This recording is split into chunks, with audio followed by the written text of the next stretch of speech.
30 minutes from game time. The Eagle Sports Crew takes a look at today's game. Let's get the inside scoop on today's Blue Dragon matchup with Glenn Grunwald, Darren Dunn, and HutchCC Sports Information Director Steve Carpenter. It's the Papa John's Countdown to Kickoff. Well, hi, everybody, and welcome to Papa John's Countdown to Kickoff. I'm Glenn Grunwald, joined by Sean Boston and Darren Dunn. We're in Fort Dodge, Iowa today as we get set to take on the Iowa Central Tritons, as they are known by. This is Papa John's Countdown to Kickoff. Papa John's 501 East 17, 665-7272 or 665-PAPA. Give them a call. The Tritons came into Gowan Stadium last year, if you remember, Darren, and they're a pretty tough ball club, as we had to get a long field goal to end up winning that ball game, and I believe that was in overtime. Yeah, north wind, right, and into the rain, and you call upon Cole Seagraves to knock through another one to win that after you had 4 turnovers, including the biggest one with 12 seconds left in regulation. You thought the Blue Dragons were going to get a late game kick there to win it without having to go to overtime. And because of those 4 turnovers, which included a muffed punt, 2 fumbles, and an interception, the Blue Dragons had to do it in overtime. So really overcame a lot of adversity last year. Sean Boston, your first time in the sidelines the last week, as we had a big win, 72-7 over again Ellsworth, the Panthers out of Iowa Falls, Iowa. So another Iowa team this time in the second week, and then we don't play the next Iowa team till the very last game. Of course, a lot of people are going to be looking forward to that one, but hey, you can't look past this Iowa Central team that had to work a little bit to beat Garden City the other day, 30-20. Yeah, this is an Iowa Central team again that has been consistently good under Coach Jesse Montalto. They just have not been able to get over that hump, and now they're in the top 5 in the national poll at number 5 coming into today's game. So they're right there on the doorstep. They're just trying to take it to that next level. I know that Steve Carpenter probably we'll talk about it in his segment coming up, but again, a number 5 versus a number 1 in the rankings, that you can throw those out the window because we're on the road. It's always a tough place to go and play football. But let's recap game number 2. Hutchinson, just an outstanding game, 72-7, won in just about every category, and Tyrell Reed with a great game in that game. He was named the 37 Printco Offensive Player of the game. He really impressed me with his speed out there, but we played well against Ellsworth. Yeah, I think that's one thing. You look at the running back room and how much depth there is. Everybody shined last week for the Blue Dragons, and the big thing was you did not really have to throw the ball that much, as Jake Parker came and got the start at quarterback, and he looked extremely comfortable back there, but really it was those next man up. That's kind of what Coach Dallas talked about, and those guys all stepped up and just showed the depth on this offensive side of football. Yeah, Parker pretty efficient at 11 for 18, 84 yards and the touchdown, but you're right, Sean, he didn't have to do too much of it through the air because the ground game did so well. He even did it on the ground with a 23-yard touchdown run. Little scamper showing the legs there for Jake Parker, but Reed had 171 yards, 3 touchdowns. Shaw came in, got 2 touchdowns, 139 yards. Oh, and don't forget about your normal 2 starters so far to begin the season, Brandon Epton Jr. and Ed Williams III, each found pay dirt. Another player in the ball game that was the 37 Printco Player of the game, Kavion Sherman, was the Mike linebacker that was outstanding as well, and he played extremely well. So just an all-around good game. 9 rushing touchdowns, second most ever in 92 years of records for Hutch Community College, and done so by 3rd and 4th string running backs and a backup quarterback like you mentioned, Sean. So we were able to rest some guys from the Corsicana game, specifically Trey Richardson. We got a little banged up in that Navarro game, and looking forward to seeing if we'll have everybody up there. The 2 deep that I got stays the same, with the only injured player, Julius Bolden, not on the squad type thing due to injury. I think we came out pretty healthy out of that matchup against Ellsworth. Yeah, the defense showed out last week again. Once again, how about that?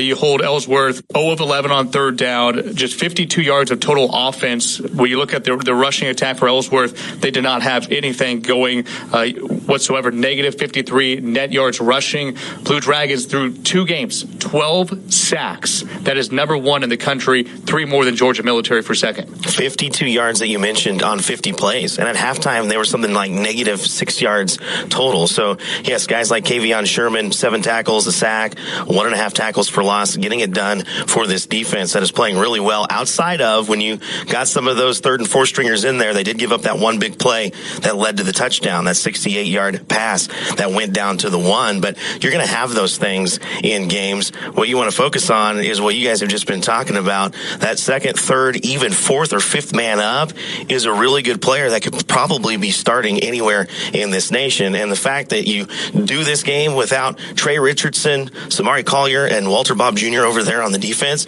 shows you just how deep this team can go. I don't want to say we were going in there undermanned, but a couple of our better players on each side of the ball were out that game. The good thing is we feel like we have some great depth, and so didn't really feel like we were going to miss a beat. We were going to allow those guys to play and grow up, and they did it. We've got some really good depth on this football team right now, and that's fun to see. We really feel like we don't lose a whole lot, even when that next guy up mentality is going on. It was really nice. I know if you're a backup player for the Blue Dragons, it was good to get some reps in this contest. It really was. It was good to show what you can do and get your stock increased a little bit in Coach Dallas's eyes. There's no doubt about that. It's fun to see. It's fun to get those reps early for guys to kind of figure out what they're all about. I think we saw that really at the running back position more so than anywhere. We saw two young guys really take off and grow up because they were able to get live reps. And you can't simulate that in practice because we're not doing a whole lot of the live drill work. And now you get in a team setting, you get in a game setting, the lights are on, the fans are in the stands, and those two young guys are able to do what they did was really pretty special. Let's take a break. We'll come back for the second segment coming up in just a little bit. Know your foe just around the corner, as well as we'll talk to the Iowa Central coach as well. Back in a moment, right after this. Papa John's Pizza is proud to sponsor the Papa John's Countdown to Kickoff again this season. Order a mouth-watering Papa John's Pizza now for before and after the game by calling 662-7272 for carryout or delivery. Papa John's Pizza at 501 East 17th has the new Epic Stuffed Crust Pizza for only $12 for a large one-topping pizza. That's Papa John's Pizza, located at 17th and Plum. Better ingredients, better pizza. Papa John's. Call 662-PAPA now. Welcome back into the Countdown to Kickoff, brought to you by Papa John's. Better ingredients, better pizza. Jesse Montalto joins us now with Iowa Central. Coach, 2-0, number 5 on the season. Big win over Garden City that propelled you to that number 5 spot in the rankings. Was it something you said, a game plan change, or what spurred that 13-point comeback? Yeah, you know what? I think we just finally started executing a little bit in the second half. In the first half, we had some opportunities and battled a little bit of field position in the first quarter going into the wind. And like I say, we just missed on some opportunities, missed some throws that usually we make. And at the end of the day, our kids just continued to play hard and took advantage of some bad penalties on their end, and were able to punch a couple scores in and close the game out on a 23-0 run in the second half. Your passing attack is very strong right now. What have you done to make that kind of look easy? And for us, obviously having Justin Silverstein back, who's a kid who I think was like 5th in the country in touchdown passes last year, didn't start a game. We were playing 3 and 4 quarterbacks a game last year, so it kind of makes us go. Really good leader, and then we've got some pretty special receivers. Mario Sanders has had a great start to the season, 5 touchdowns in the first 2 games, and we're really starting to wait to get a couple other guys going. Hopefully we get one of our big play kids back this week that we haven't had the first 2 weeks, so we're trying to continue to improve there. Obviously want to up the completion percentage. I think we're right around 50%, and we want to be close to 60 to 70%. You mentioned Silverstein and Sanders. Does it worry you now that other teams have that game tape of those 3 touchdowns, 106 yards for Sanders on what you do? Does that change how you maybe game plan to think, okay, maybe we're going to have to find other ways to get him open or get other guys looks? Yeah, and we're always going to try to, move and our pieces around and play them on the outside, play them in the slot. But we feel like we're talented, all the way around in the receiving corps. Probably one of our most talented kids is a kid from Kansas City, Missouri, who just really hasn't got it going yet, Harold Trainer. So we're hoping to get him going this week. And obviously got a couple other guys, which Quez Hall and Schenkelberg and Bartolotta, who's just kind of our consistent guy who really makes us go at that age spot for us. So we've got a good group there. And like I say, I think we're continuing to add some pieces that we didn't have. Cleared through eligibility the first 2 games, or been banged up with some injuries that hopefully we get them back this week or the next week, and we can add a whole other dynamic to it. Struggling on the ground at 80.5 yards per game. What can you do to get more production from your rushing attack? Yeah, we ran into two pretty good run defensive teams, with Garden City, who's really strong up front, physical. They were almost close to 300 pounds with all 4 of them across the front line. So we had to get out on the perimeter, get our quarterback out of the pocket. Just some of the things that they did scheme-wise. It kind of forced us to throw a little bit more, and obviously we're going to always try to continue to run the ball. I think in all my time here, we've been in the top 3, 4, 5 in the country in rush attempts. So like I say, we'll continue to try to run the ball, and if the box allows us to run it, we'll run it. If not, then we'll throw it. Last year's overtime finish was crazy in Hutchinson. What do you remember most about that game? And then do you use any of those close game lessons to kind of dictate your plan of attack now? You know what? That game kind of signified what our season was last year. A game where we jumped up. Actually, they took the lead, and then we jumped up by 2 scores, took 21-7 lead, and we were up by 2 scores on 3 of our 4 losses last year, and just weren't able to finish. So that's something that we emphasized the entire offseason was finishing. Where our kids even last week could easily quit when we were down 2 scores and found a way to finish. So that's kind of the big point of emphasis coming off of last year's game with a great football team who wound up in a national championship on the road. So we were proud of the way our kids played last year. We just, like I said, I think we've learned from that, and we're trying to continue to grow. And obviously, it's not going to get any easier with the team that's coming in here this week. Head coach of the Iowa Central Tritons, it is Jesse Montalto here on Countdown to Kickoff, brought to you by Papa John's. Better ingredients, better pizza. That brings us to Know the Foe with Sports Information Director Steve Carpenter. Know the Foe is brought to you by 37 Print Co. A freshly cut outfield? Check. A foul line chalked to perfection? Check. Professional grade uniforms just like the pros wear? In your dreams, think the hottest jerseys the pros wear are too expensive? Think again. 37 Print Co. can outfit your little league team with the hottest threads. Want to look like the pros? Want to look better than the pros? Visit 37printcompany.com and make those dreams a reality. Look good, play good. Even when the 3rd grade team looks like it's hurting chickens. 37 Print Co. They print shirts. It's time for Know the Foe.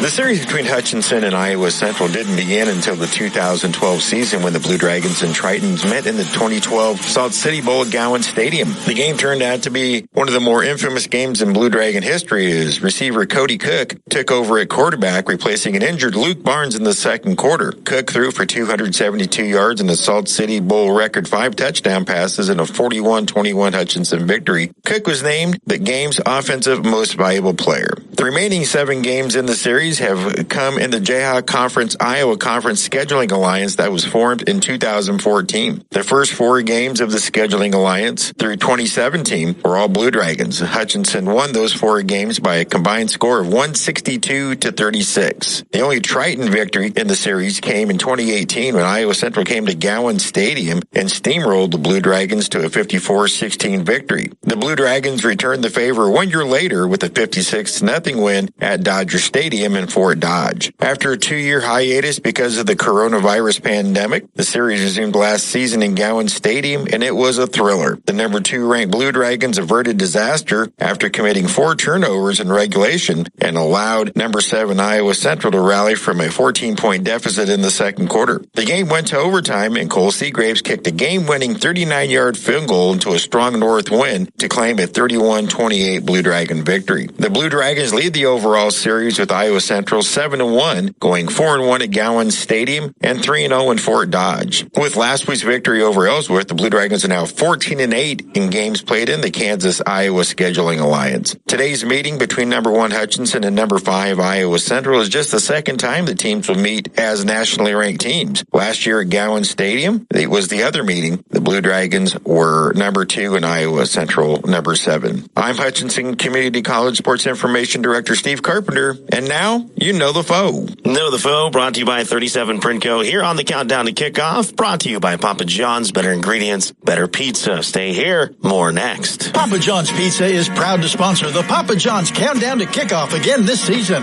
Order a mouth-watering Papa John's Pizza now for before and after the game by calling 662-7272 for carryout or delivery.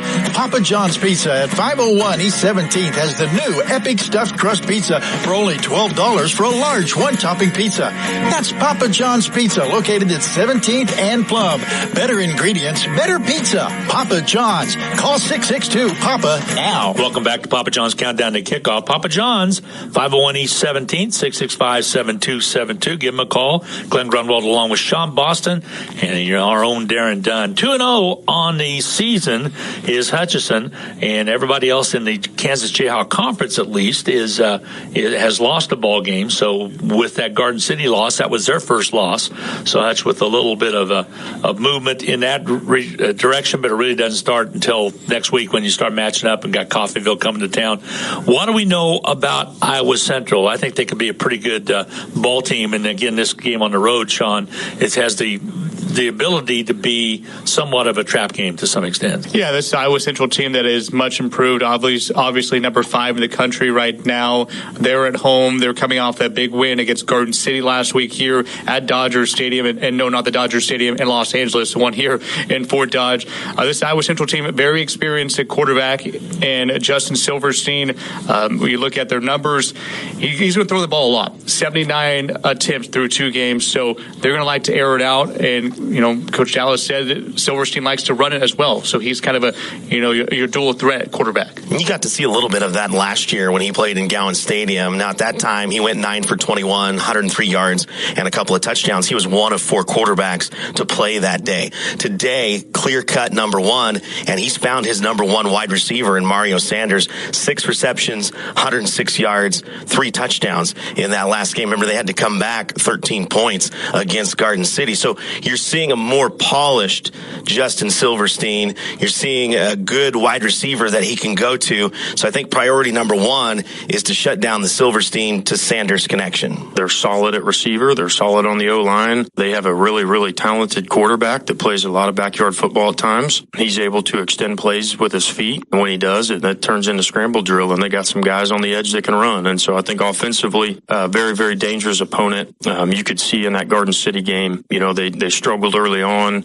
in the game. They were down, but they have the firepower to come back. And they did that there in the second half against Garden City. Defensively, they're very talented in the back half. In the secondary, they really have some guys that can run at linebacker and in the safety corner position. Then they move a bunch up front. And so we have to be able to handle the movement and see things and be in good position with our steps up front to be able to execute and block it. And our receivers got to be consistent on the edge in the run game. Our quarterbacks got to be involved. And then when we have the opportunity to complete passes, go back there and take what they're giving us and take advantage of some vertical balls as well. I like our linebackers. I like our corners and safeties. I really do like our defense overall, not to mention the defensive line, but I think we really have some good linebackers to show what they can do, like Sherman did this last week, but we got other names we're calling. Jamar Mundy has really impressed me at that cornerback spot, and also Mason Edwards at the other cornerback spot. So in between, you got the free safety and safety as well. So Gaston and Nolan round out your 2 deeps on that regard. So I think they can handle the passing pressure that Iowa Central will put on. That's one thing that Tritons, they're going to throw the ball 35, 40 times, here today. Through the first 2 games, 38 attempts in their first game against Independence, 44 last week. So they like to throw it, and that's really going to test this Blue Dragon secondary. Now I'm going to bring up a weird one for you because we don't get to talk about this in time. Not you. But never. Special teams, right? Where is Cole Seagraves in his headspace? Boy, because last year, he kicks the game winner. He misses 1 extra point in 50-plus attempts all of last year, misses 3 in the last game. Now, last season, he bounced back pretty quickly from missing some early field goal attempts.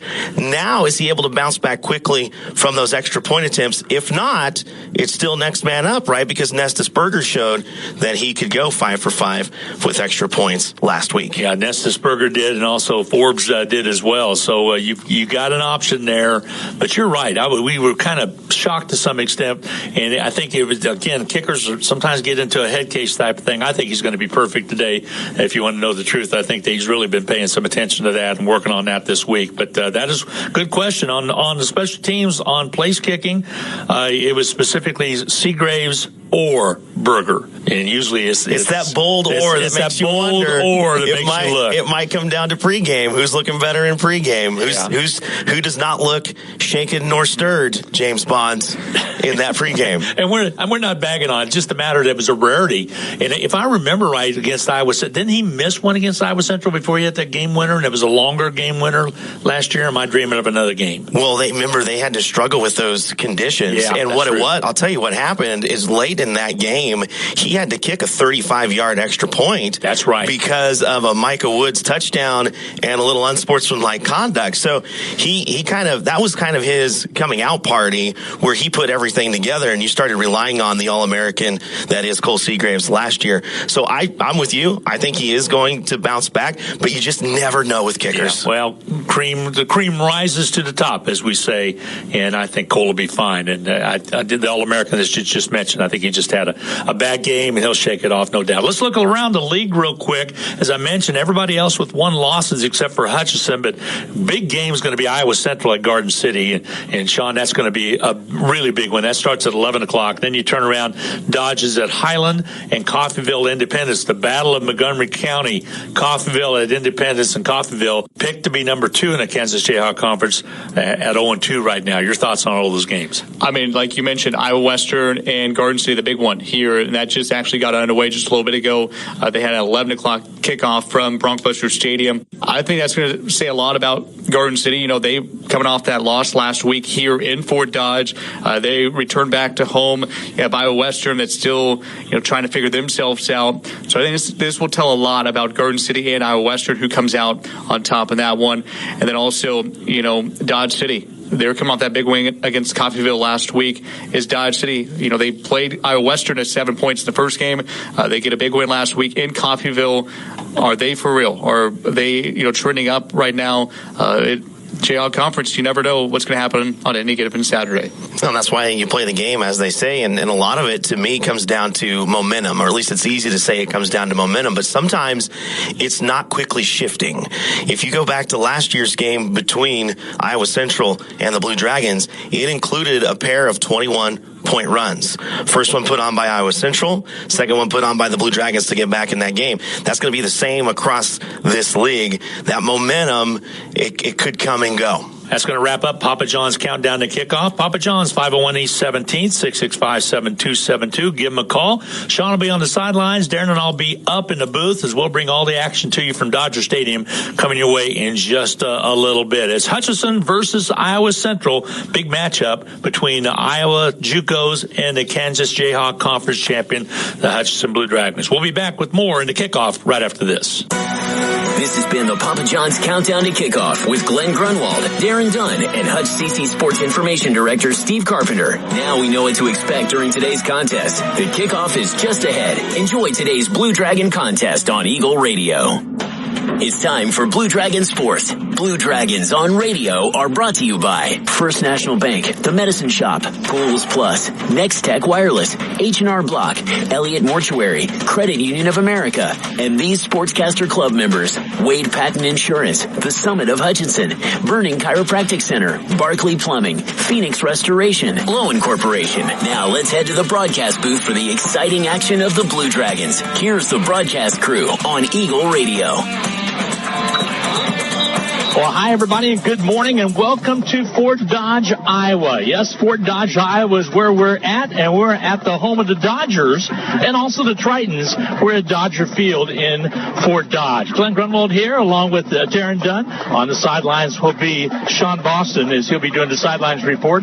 Sunny day, partly cloudy, about, game time temperature coming up close to 76 degrees right now. It's going to be a high of about 81, partly sunny skies. A beautiful morning for football, and boy, do we have a doozy for you today. Ranked number 5 is the Iowa Central Tritons, and Hutchinson, ranked number 1, has been since the win over Navarro College down in Corsicana, Texas, the opening weekend. Really flexed their muscles last week with a 72-7 victory, but so did the Tritons. They came from behind against Garden City to win it 30-20, and Darren, I think we're in for a good one today. Yeah, pretty exciting that you have the Blue Dragons coming in, outscoring opponents 114-13. 13, and then you see the excitement from Iowa Central, as you just said, the ability to come back against the then number 5 team in the Broncbusters of Garden City. Jesse Montalto on the other sideline. Hard to believe, already his 5th season here with the Tritons, 31-15 in that tenure. Remember, he came over from Ellsworth, so he was already a part of a matchup with the Blue Dragons and an Iowa team.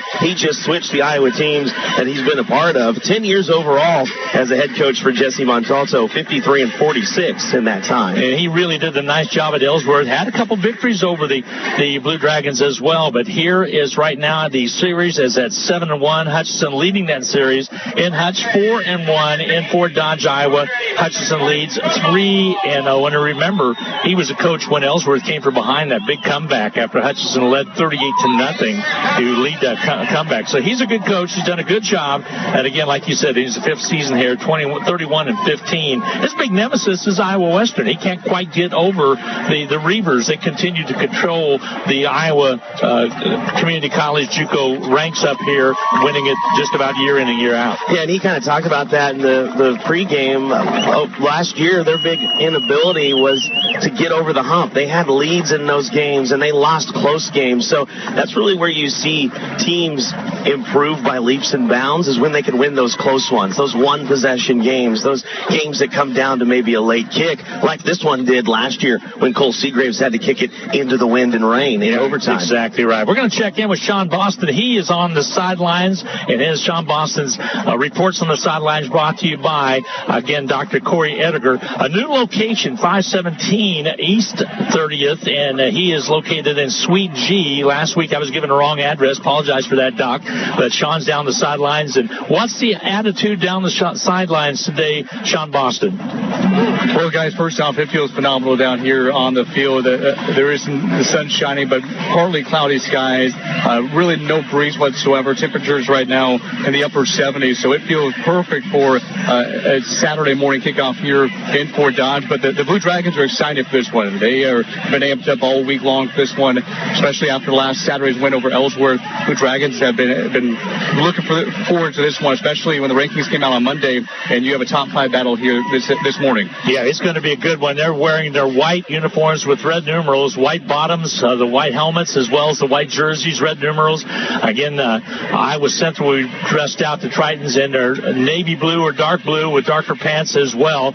And, of course, a top 5 in the nation. Boy, sometimes you don't get that for several seasons lined up. Only we usually do in the Jayhawk Conference. But, Darren, it's a big one here for on the road, especially up here in Fort Dodge. Well, I think the biggest thing is that this is a ranked matchup last year, and you're ranked again. So it just shows you the strength. 7-2 last year, right? Strength of these, number 7 versus number 2. It shows you the strength in these programs. And one thing I want to reiterate about last year, remember the Dragons gave up the ball 4 times in regulation, including when the team was going down for potentially a game winner in regulation to kick the game-winning field goal then, and had a very costly fumble with 12 seconds to go. So take control of the ball, try not to turn it over 4 times, and you put yourself in better position against a team that really, I think, is kind of one-dimensional with Silverstein and Sanders. Yeah, Silverstein and Sanders are the connection that you're going to see over there. We've yet to see Man Singleton really bust out yet, again, for the Blue Dragons. Sean Boston's down and taking advantage of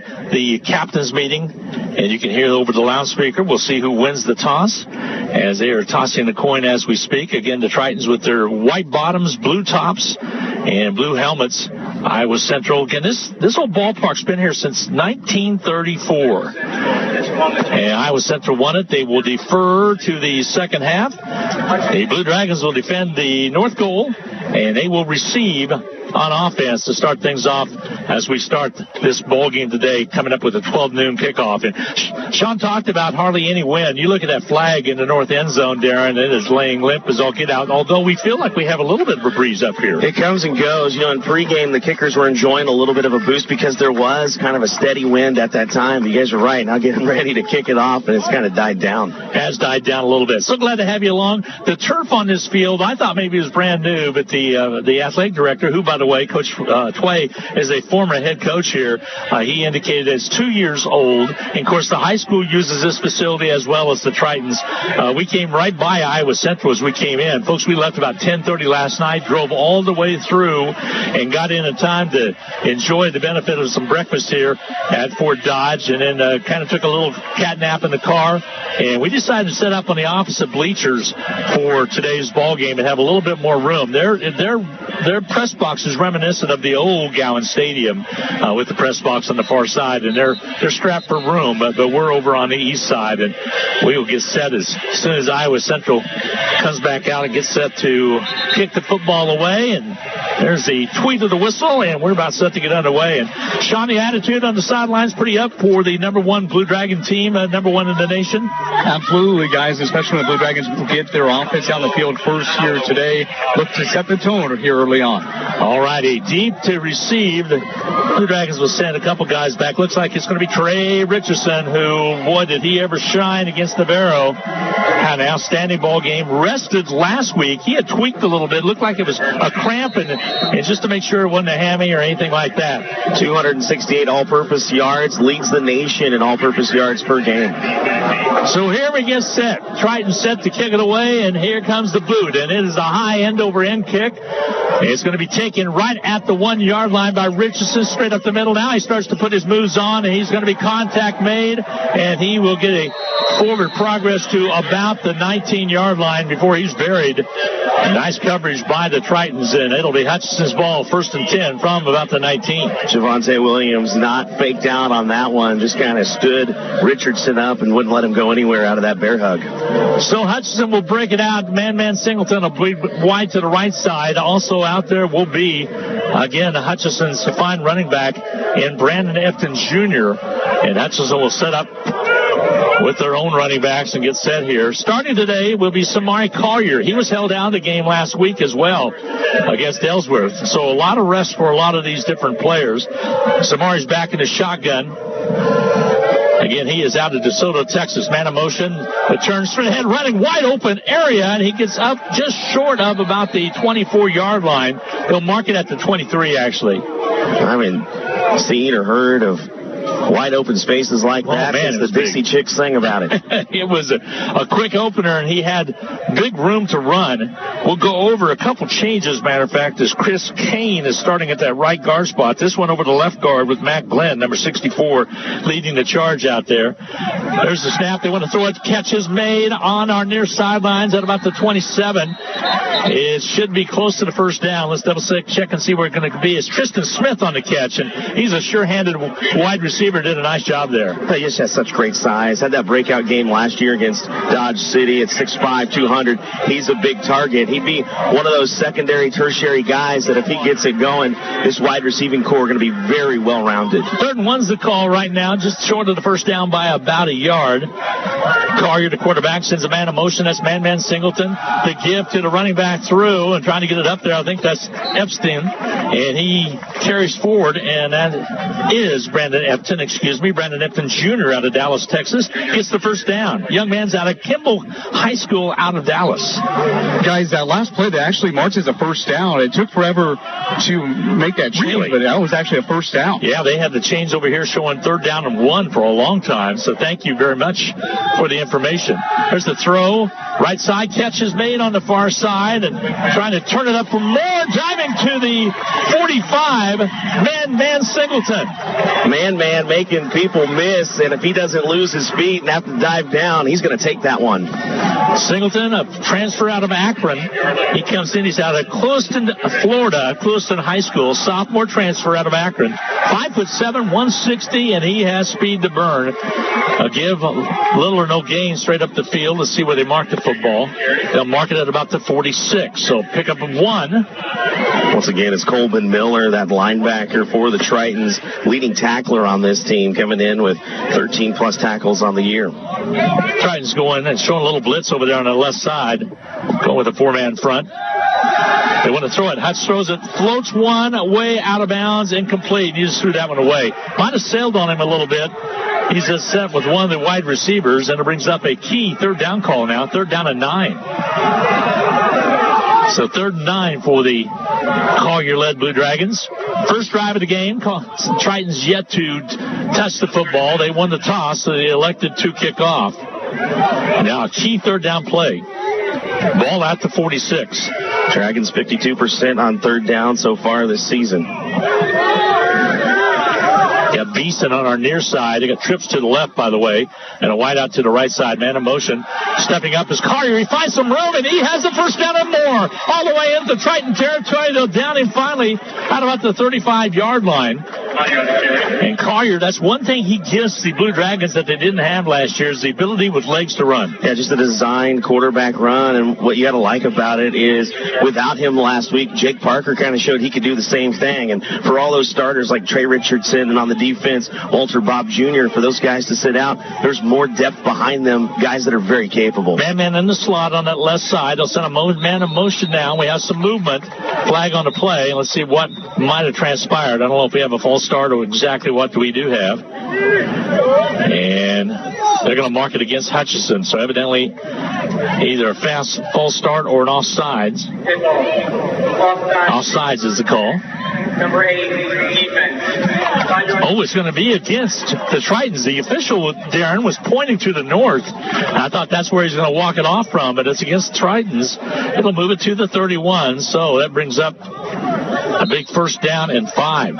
And you notice the Triton coaching staff upset enough to pull Malachi Bird from the game when that happened. Collier, the quarterback, back in the shotgun, has a lone back, and he'll give the ball to that back. No, it's going to be Collier keeping himself as he option and takes it to the 29, pickup of 2 on the play. And Ed Williams, the 3rd on his hip. And it will be Samari Collier that carried it up, brings up a key 2nd down now. After the penalty earlier, makes it 2nd down and a manageable 3 to go. You got to like that he's a tough runner, too. I mean, it took a couple of big D linemen, Isaiah Bruce included, to even stand to Collier up and stop him. Man in motion. Here's the snap. The give this quickly. Straight ahead running across the 25 and reaches out to about the 24-yard line. New ball carrier back there this time.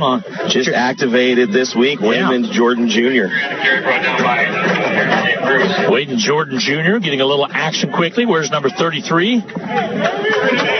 As he's able to carry it up for positive yardage. The turn and give to the running back and carries forward, slices forward, takes what he can get, and that's going to be Epton on the carry. Ran away from that blitz. Miller was blitzing out of that left linebacker position and just couldn't quite get there, but I think he did kind of get a hand on the foot to trip him up. 10:22 to go in his first quarter play. No scores as yet, but Hutchison is on the drive. And Wayman Jordan Jr. had one good positive carry. Let's see what's going to happen here. Collier, the quarterback,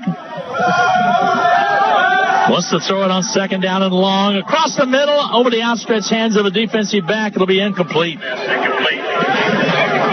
Man was kind of continuing his routes all the way to the corner of the end zone, and the pass ended up going on that back shoulder, so just not quite on the same page where they wanted to end up that time. The only one close to it was Wiest.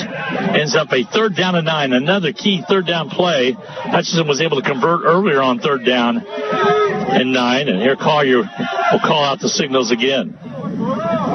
There's the snap, back to Collier, steps back, wants to throw it across the middle. Catch is made by Beeson, and he has it at the 10-yard line. That's good enough for a Blue Dragon 1st down. Inside the red zone now. They'll mark it. Let's see where it's going to be exactly. They'll mark it right outside the 10-yard line. Just a nice little 7-yard post route and came open on the inside of that defense. Little post route there, Sean Boston. Nice look as he just curled inside. Absolutely, guys. The Blue Dragons continue to go over the middle of the field, and they'll have 1st and 10 just outside the 10-yard line. Yes, inside the red zone, just outside the 10-yard line, as I indicated. Back to pass, Collier. 2-step drop, throws it for the end zone. Overthrows man Singleton. All 5'7" of them couldn't get up and get that ball. Yeah, he kind of was going toward that back pylon, and it ended up in the middle of the end zone. So he had to kind of flatten out the route and back up, try to catch it over his back, and just couldn't outstretch enough and stop enough to snag it. Ball's actually on the 11-yard line, so it'll be 2nd down and 10 right now for the Blue Dragons. Take this opening kick all the way from the 19-yard line. Converts on a couple. There's a keeper. Collier trying to lean it inside. Big pack of players. Drops him at about the 7. Again, that tells you so much about the strength of Samari Collier, that it takes so many big boys on that opposite side between the linebackers and the interior defensive linemen to get a hold of him and drag him down. I mean, he's taking 3 and 4 guys with him when he goes down. Beeson and Trey Richardson split wide to the right side. Collier to quarterback. Epton in his backfield with him. Off to the right. There's the snap. The give to Epton. He's corralled quickly. Actually, Collier kept it all the way to the 6-yard line. So it's going to be a 4th down play coming up. 4th down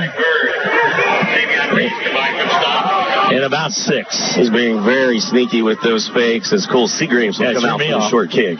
So Seagraves will get set to toe the football, try to take that early 3-0 lead. This will mark at the 14, so a 24-yarder here. He certainly is capable of that. Here's the Roper hold. The kick is up, and it is blocked. And it's going to be into the end zone, and Hutchison comes up empty after driving all the way down to the 6-yard line on 4th down and 6. Well, actually, it's going to be returned. Was it dead outside? Triton's going to take it all the way down the sidelines, and they're going to break loose and going to get a touchdown. What do you got, Sean? Guys, this is, I hate to say it, ridiculous. The officials, everybody blew it dead. And here comes the flag in late, but everybody blew it dead. Everybody stopped. And they let him run it all the way back. Yeah, this is something they're going to have to look at. There are flags on the field because you had the linemen who blocked it. You had Isaiah Bruce and Malachi Bird, the first ones on the scene. They are celebrating with teammates that are coming off the sideline as Eli West is taking it down the sideline on the return. So this one, in all honesty, should come back either by review or by discussion of what actually took place. Over. That is crazy because I saw it bounding into the end zone. And I thought it was dead myself. So did you, Darren. And all of a sudden, here it comes a return down the sidelines and all the way for a touchdown. So Hudson players were coming off the field after the block. And officials are gathered around at the 11-yard line to talk things over. The flag is laying at about the 37-yard line. But they're reviewing whether or not that was a dead ball after it was blocked. Because like you said, the Triton players were celebrating over in the sidelines that they'd gotten a block. Jesse Montalto is going to want his time with officials. He's going to give it a touchdown. Crazy play right there. As they're going to give the Tritons a touchdown, so that was going to be, what, a 100-plus yard return? All they flagged was the sideline warning. And to me, when you actually have people on the field interfering with the play and the return, that's much more than what quantifies a warning in that case. Sean Boston, what do you got down there? Yeah, guys, they had probably 22 different guys out on the field. Their offense was coming out onto the field. Everybody blew it dead. The officials did. Gosh, you hate for that to happen, especially in the first score in the top 5 games. 6 on the board for the Tritons early on, and they will kick the extra point. As they get set. I know they had to be 100-plus because the ball was bouncing in the end zone. And all of a sudden, it was scooped up and taken down. I was actually looking down to try to see who blocked it. So were you, Darren. All of a sudden, we look up, and there's a Triton going down the sidelines. Well, not only did we identify the guys who blocked it, they were over celebrating with their teammates on the field of play across the stripe. Drew Dallas has pled his case. Yes, he sure has. We'll see if the White Hat will go look at this. I mean, you have to look at this. They do have the review process here, just like we do in the Jayhawk conference. Ball was blocked behind the neutral zone. They grounded in the end zone. The result of that play is a touchdown. Touchback. So they take 6 off the board. So Drew appealed it to say, come on, guys. And they'll take 6 off the board. That is a case of your head coach and his coaching staff knowing more than the officials on the field. He had to talk them into it and plead his case and say, hey, is that not what happened? And that's the part of the discussion you would have hoped would have happened with the officials before the call of a touchdown was even made. That's exactly what happened, guys. Drew Dallas literally is one that caused that to be reversed. And then right now, the Blue Dragon defense out on the field, they are all fired up because they know now they have a huge chance to make a statement. Yes, after that. take 6 off the board. It was not a touchdown return. And from our indication, from what we saw, it should not have been, not even a question. So now Hutchinson will set up defensively. Now, lost in all this is the fact that they were not able to get the three-point conversion to take the lead to 3-0. So now the defense is going to have to step up. Well, and we're back to the where is Cole Seagraves in his headspace, because now you have the missed extra points from the last game and a blocked short kick. So you're hoping that he can get out of that funk. And really, honestly, he had the ball probably kicked and high enough in time. It's just you had those interior linemen break through the offensive line of blockers. So the appeal of the call on the field was overturned, and now taking over at 1st and 10 on the 20 will be the Tritons with their first offensive possession. Crazy start to this ball game. 7:50 to go in the first quarter of play. No score as of yet. Here comes the blitz.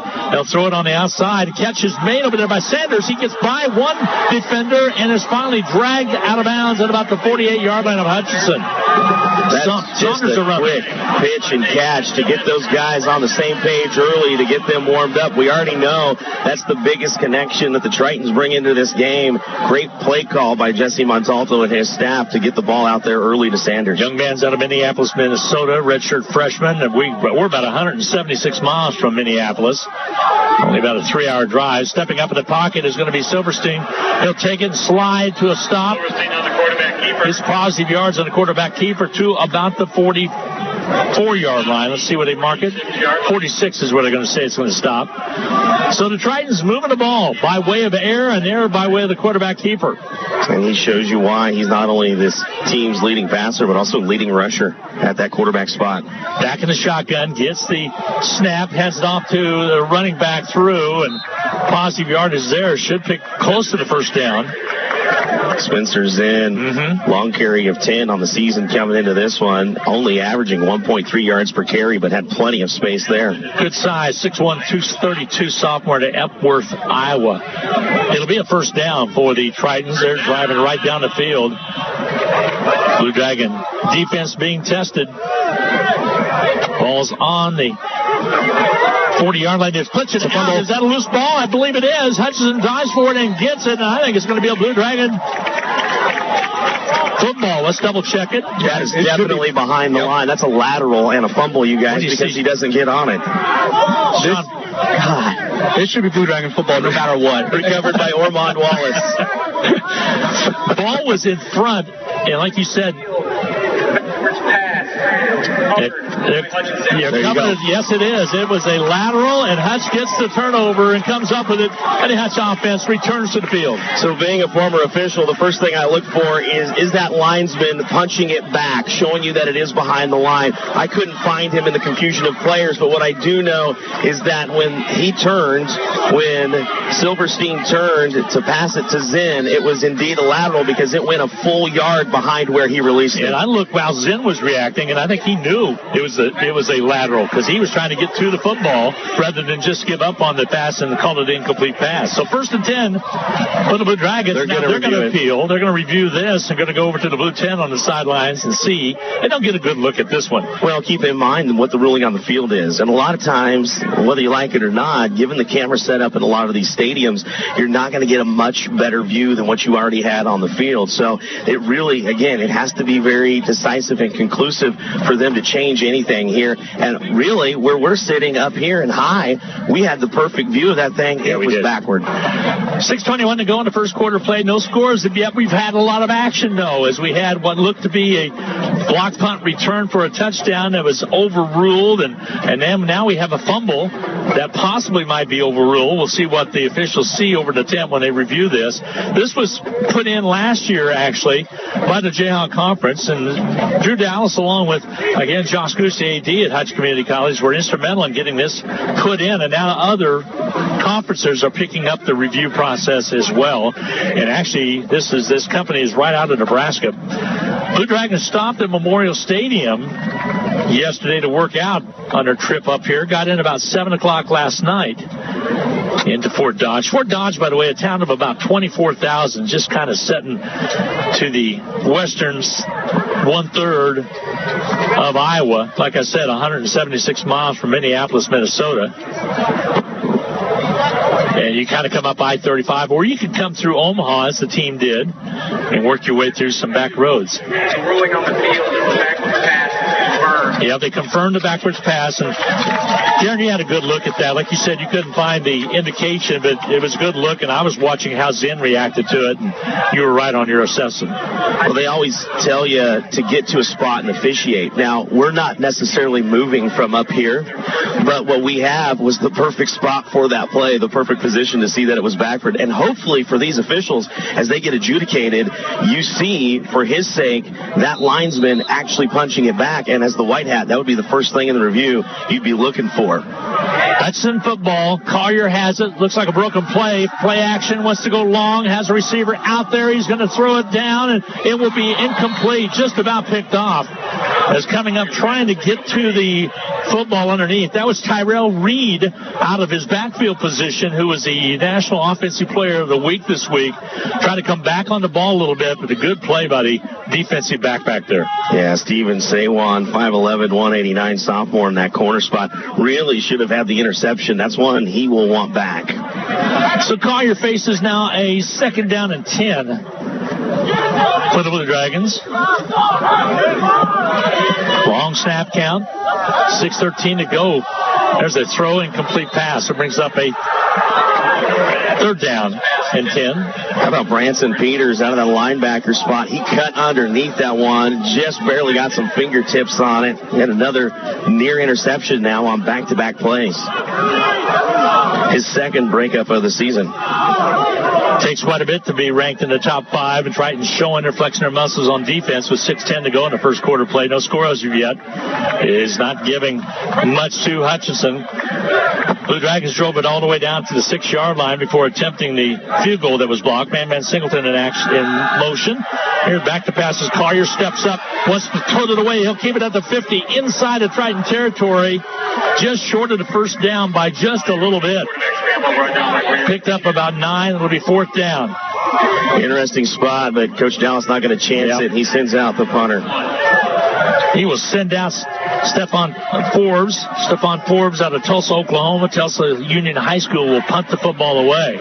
Long of 48 on the year. He's put a couple inside the 20 already this year. He's averaging just a shade over 39 yards per punt. 4th down and 1. Mario Sanders back deep for the Dragons. Sanders deep. We've got to watch him. Here comes the punt. Got it away. End over end kick. It's going to hit out about the 15. Takes a bounce, and Blue Dragons are going to watch that roll all the way down to the 1-yard line. Inside the 1, actually. Sean Boston, you got a good look at it. That's a great punt.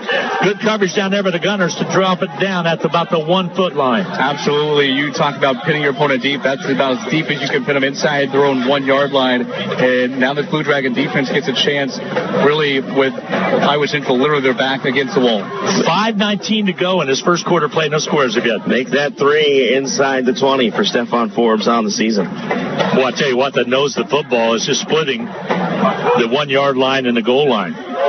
Got to see somebody take advantage now of that momentum. Hopefully the Dragons can do it here defensively. This is prime safety positioning, especially if you can force a hold even in the end zone. Quarterback is Silverstein, again out of Cincinnati, Ohio. We talked about his success last year, and he's had a good year this year in the first 2 games. Movement and stoppage of play. I think Hutch was offsides. Danny Saili, probably the first one there, right over the top of the ball. He'll get a second opportunity here. Guys, the umpire said false start. Okay. So he jumped for good reason. Yeah, umpire said, I've got false start. So we got a 1-inch penalty coming? More like 4 inches. Whatever half the distance is of the 8 inches where we started. Yeah, Danny Saili out of Topeka High School. Topeka High School in Topeka, Kansas, 6'2", 355. Changed his number from last year. He's wearing number 88 this year. Offside, with contact, defense. No, they're going to go and call it on the defense. Spot. So they'll get a 5-yard break right there and bring it out. And I don't like that they don't report a number there. I mean, we're at the level where you got to have numbers, and that's going to be the first question that the coaching staff is going to ask you. That's a case where you had a lot happen at once. You had a flag from the headlines, you had a flag from the umpire, as Sean indicated, and when they got together to talk about it, the one thing they forgot to discuss, which number was it on? Yeah, exactly. So Silverstein has a man in motion, slides over to the right side, gets the snap, throws it, catch is made at the 10, but not much more after that. 2 Blue Dragons there to corral and make the stop. Harold Trainer, the his fourth reception of the season. Nylan Jones out there to help out of the linebacker spot as well. It'll be a first down, though. They'll move the chains out to about the 11. So it'll be a first down for the Tritons.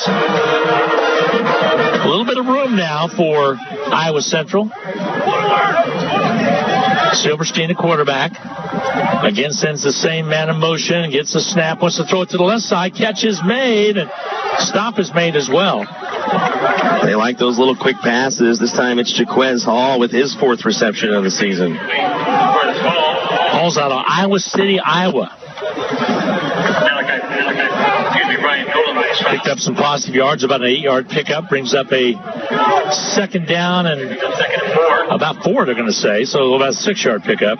So 49.4% completion rate on the season for Silverstein. You can see right away they're trying to get him going with a high completion percentage on these little short passes. Yeah, a little success quickly. Back to pass, steps back, looks over the situation. Now he goes, probably his 3rd receiver. He makes the catch. That's going to be Sanders all the way inside of Blue Dragon territory. They'll haul him out at about the 41. He got into the secondary, had enough room, and Silverstein, I think he was his 3rd choice, was able to put it on the numbers. Yeah, if he would have seen him sooner, that's a touchdown, but he gets lost behind Mason Edwards, and Mario Sanders shows you right there why about half of his receptions result in touchdowns. So they'll mark it at the 41 of Hutchison, first down with 3:40 to go in this first quarter play for the Tritons of Iowa Central. Back and forth here, defensive and offensive. Both teams playing well, but Iowa Central right now enjoying moving the ball from their own 1-foot line. Back to pass. Silverstein gets a slant pattern. It's caught. Coverage was there, but I think it's close to the first down. Javante Williams on the reception. Came out that left side on the slant pattern. Hutchison was there to make the stop by way of defensive back Mason Edwards. So second down and 1 was not a first down. Second down and 1's the call. They're throwing the football. They'll throw it, put it on the numbers, throw it away, out of bounds, incomplete pass. And Sanders thought he might have been forced out of bounds on the far side defensively. Well, there's a lot of hand fighting going on out there between him and Mason Edwards, and I like the no call there. I mean, both guys are swatting wrists. That is never really, especially when both guys are doing the same thing. You and Sean were doing that this morning for fighting for pancakes. Kind of like the Angry Beavers used to do, right? Smack the hands back and forth. 2:49 to go in the first quarter play. No scores if yet, but Triton's on the move. They have a third down and 1. They'll carry it around that left side, and good hit at the last second. Carrying it on around that right side was Harold Trainer, the 4th. And they'll get the first down, just enough to have the first down. 2:33, clock moving away here in this first quarter of play. Tritons with the first down inside the 30-yard line right now. They'll mark it at the 29 of Hutchinson. His first run of the season that went for positive yardage. Last time he touched it on the ground, went for -6. There's the snap, the turn to get to the first man through, and down to about looks like the 30-yard line before everybody converged on Zinn. That's Spencer Zinn, running back, Epworth, Iowa. Got past that first line of defense, and Walter Bob Jr. kind of had to grab him from behind to stop him from going farther. Whistle stoppage of play. I think we have a player hurt. And let's see if they're going to come in at a 10-2. Yeah, Dodge Sauser runs off the field. Interesting thing about the 6'5", 296 redshirt sophomore, his brother Dallas is a backup quarterback on this team. 1:53 remaining to go in this first quarter play. Clock moving along. That was a running play. They stopped it just briefly. Now it's down to 1:42. Keep in mind, they're going the direction where the play clock has some tree branches in the way of the numbers. Yep, exactly. It's hard to pick up the other one, too. Yeah, we should have brought him. Back to pass, running for his life is Silverstein, and throws it away. Sean Boston, the intended receiver on the end of that one. Daniel Brown, the pressure, making Silverstein get rid of it quickly. And he was bearing down on him. So an incomplete pass stops the clock with a minute and 27 to go in quarter number 1. No score as of yet. Both teams going back and forth. Hutch drove deep into Triton territory. Tried a field goal, had it blocked, and a lot of controversy when it was returned, whether or not it was a returnable ball or not. It was overruled. It called touchdown on the field, and then a fumble put it back in Hutch's possession after good movement. Be interesting to see the stats here at the end of the quarter. Back to pass. Silverstein has a whole group of Blue Dragons on him, and he big sack all the way back to the 40-yard line. Let's see where the forward progress is. He didn't have a prayer. Third sack of the season for Daniel Brown. He leads this team, and that's why this defense leads the nation in sacks.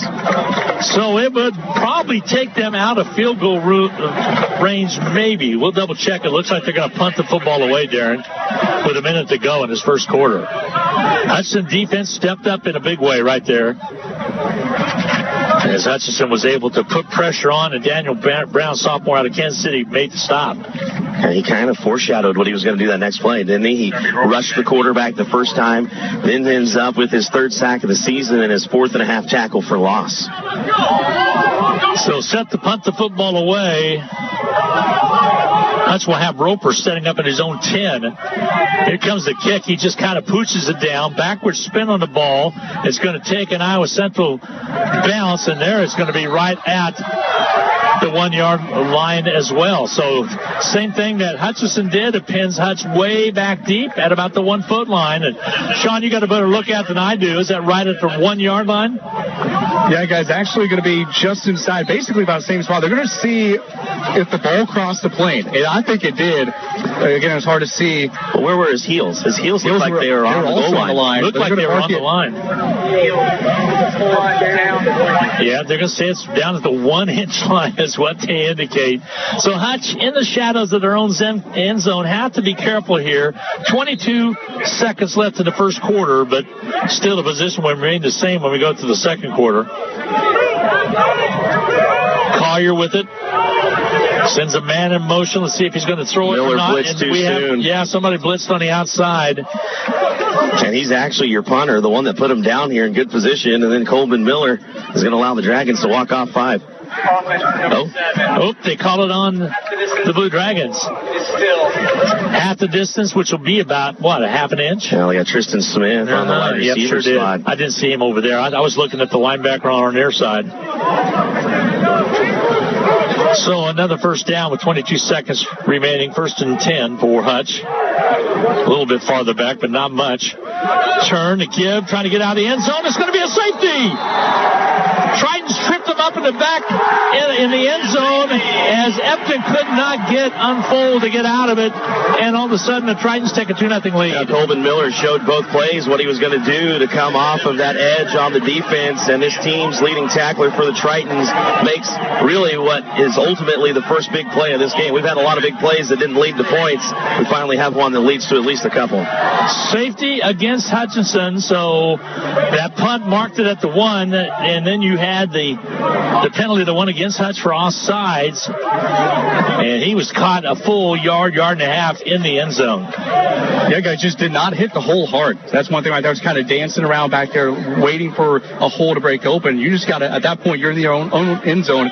You've got to push as hard as you can, push your lineman and get out of the end zone. We're going to take a quick 30-second timeout as they have the option to kick the football away or punt it away. We will be back right after this 30-second timeout on the Blue Dragon Sports Network. Hi, this is Tammy from Ashcraft Pharmacy. I'd like to invite you to come experience for yourself the personalized care you always receive at Ashcraft Pharmacy. Our pharmacists can answer questions that you may have about a particular medication, and we're always happy to help you find the right over-the-counter healthcare products. Plus, we offer free local delivery to your home or office. As your independently owned Health Mart pharmacy, we're here to help you with your healthcare needs. Ashcraft Pharmacy in South Hutchinson. Health Mart, taking the time to listen and care.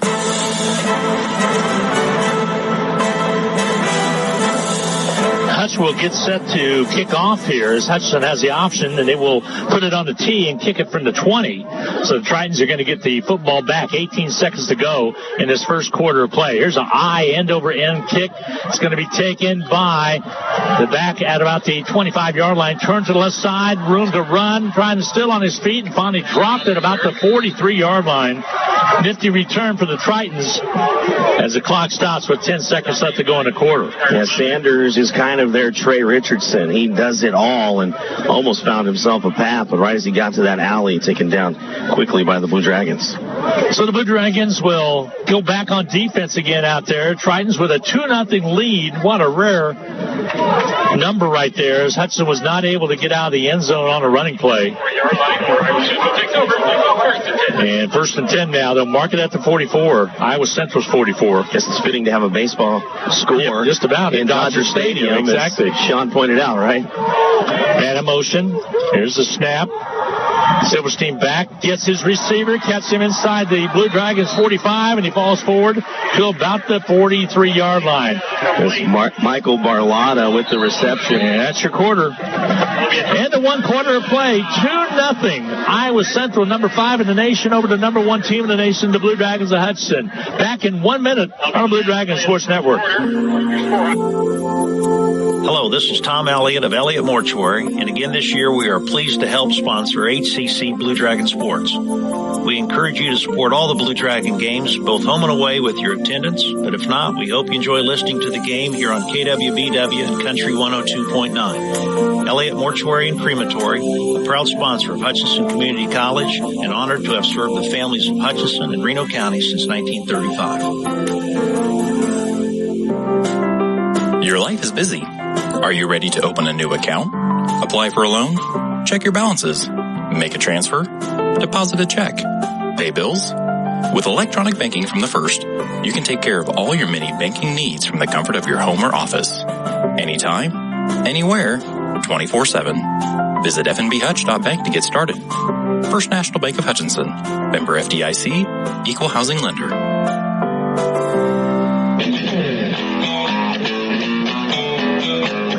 Well, we start the second quarter of play, and Tritons will have the football. They'll mark it right at the 43-yard line of Hutchinson. By the way, Barlotta, who just had that catch, he is the second leading receiver on this team. That marks his 10th catch of the year. Silverstein, the quarterback, back in the shotgun formation. Turns, gives it to the running back, and he goes up and picks up about 3 yards. Stack is still moving across the 40. Still moving all the way down to the 35-yard line. No whistle on the play until then. Now the ball came loose. Yeah, guys, they've not blown it. They blew it extremely late. That's something that they were blowing the whistle earlier in the game. If they're going to let that play, that should be Blue Dragon football. Yep. Came close. Gabe Hillard on the carry, and he was fighting with it on the ground as they were coming up with it between him and Quentin Williams. They're going to mark it at about the 37-yard line. Interesting to see the Tritons find so much running space for a team that came in averaging just 80.5 yards per contact. There's movement. Now, was he drawn offside? Hutchinson moved, but was he drawn offside or not? And you have a double flag because you have two guys looking at two different things. You have your umpire, of course, he's looking at the offensive line, so he has to discuss with the linesman which happened first. So it's kind of the chicken and egg conversation right now. Tell the white hat to... Dead ball. Quick reaction. Number 36, defense. Going to call on the Blue Dragons. That'll be enough for the first down. It was 2nd down and 4. The way Hutchinson jumped off sides, I thought they for sure saw something. But they give the first down over to the Tritons. There's a case where the headlines got his way on that one to overrule which came first. Duke Clayton offside. Ball's at the 32, 1st and 10 Triton. Silverstein sends his man in motion to the right side, wants to throw the football, and it's batted down at the line of scrimmage. It's got some big hands up on it. It brings up a 2nd down and 10. Adam Lamar does his best. Dikembe Mutombo wags the finger and says, "Not today." It brings up a 2nd down and 10 for the Tritons. Second quarter of action, 2-0 ball game. Tritons on top, 14:08 to go in the second quarter of play. Bob Walker Jr. checks back into the Blue Dragon lineup. Man slides in motion. Play fake across the middle. The throw out there, not there. Closest one to it was the Blue Dragon. He had bracketing coverage that time, and Mario Sanders doesn't end up where Silverstein thinks he's going to be. Instead, as you indicated, Glenn, the ball ends up somewhere between Jamar Mundy and Malik McConico. Yeah, Mundy with some good coverage right there on Sanders. We had some players switch positions, at least for starters, and one of them is Mundy, as he's back in there now. He had switched out with Jakari Foster. Only returning defensive starter from last year. That's showing blitz. There they come strong. They'll throw it on the left side as a receiver out there, outside and wide. Sean Boston overthrew him just a little bit. Sean Boston's comments on the sideline brought to you by Dr. Corey Ediger, 517 East 30th. Yeah, guys, back-to-back where they're trying to come here on this near sideline, and great defense both times there by Mundy. Harold Trainer the fourth, that's who he's looking for his 5th reception of the season, but Silverstein led him just too far out of bounds. 4th down and 10. 4th and 10 with 14:01 to go. Ball's on the 32-yard line. Are they going to quick punt it here, or are they actually going to go for it on 4th down? Silverstein's out there. I think Montalto wants to go for it here. Silverstein has no punt attempts on the year. Sends a man in motion. Here comes the snap. He's going to run to the right side. Here comes the blitz trying to get to him. They'll throw it across the middle, and it's incomplete. Hutch will take over on downs. 13:55 to go in the second quarter of play. Hutchinson will take over on downs. They'll have the ball at their own 32-yard line. He did exactly what Montalto talked about in the pregame they wanted to do with him, was kind of scramble him outside of the pocket, get him to throw on the run. But that's a lot of pressure when you have the number one defensive team in the nation when it comes to sacks. All 4 of those linemen bearing down on you as you release that thing. First quarter stats, by the way, Hutchinson with 19 plays, 78 yards. Iowa Central with 14 plays, 110 yards. Time of possession, 8:16 to 6:44. The edge to Hutchinson. Back to pass quickly. Pressure on and a sack. As down goes Collier. Once again, it's Miller. And he is just the leader on this defense, the 7th sack of the year for the Tritons. It's a big one, about a 10-yard loss, brings up a 2nd down and 20. They're going to mark the football at the 22, a 10-yard loss. Collier was backpedaling the whole way, did not have a chance to get the ball away. Just the 1st sack of the year for Miller.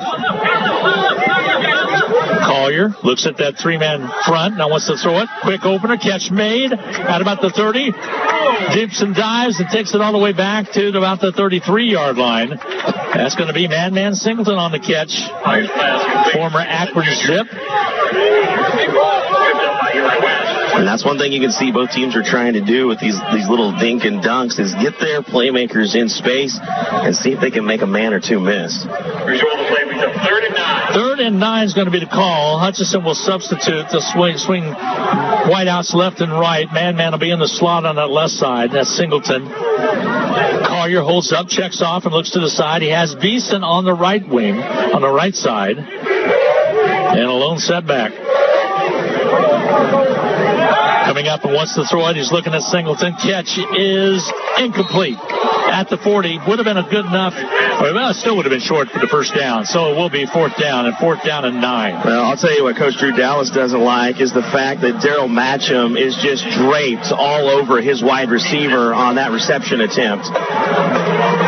And he's talking about just that with the field judge. I mean, we can't let a defensive back get a piggyback ride before the ball gets there.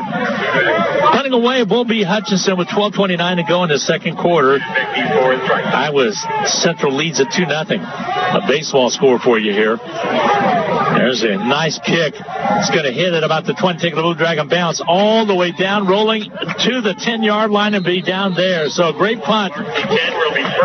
It'll be 1st and 10 for the Tritons at their own 10-yard line. But they've been able to move the football today.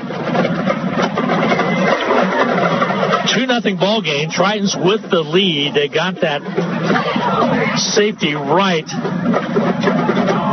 at the end of the first quarter of play. 57-yard punt, now the longest on the season for Stephon Forbes. His 4th inside the 20. set here. Tritons will have the football.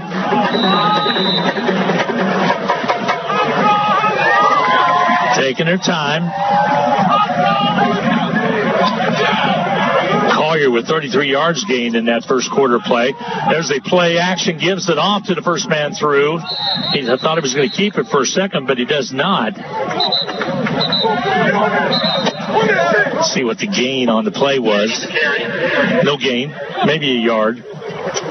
And the helmet came off, so yeah, he'll have to check out. Gabe Hillard will have to exit. 3.6 yards per carry coming into this one. By the way, Walter Bob Jr. pretty worked up down there. He's very motivated at this point. So a second down and 7. You just pick up 3 on the play. They'll throw it again off the play action. Incomplete pass. Good defense by Hutchison. Good stop by the Blue Dragons. Ryan Nolan with the stop. Free safety out of Gainesville, Florida.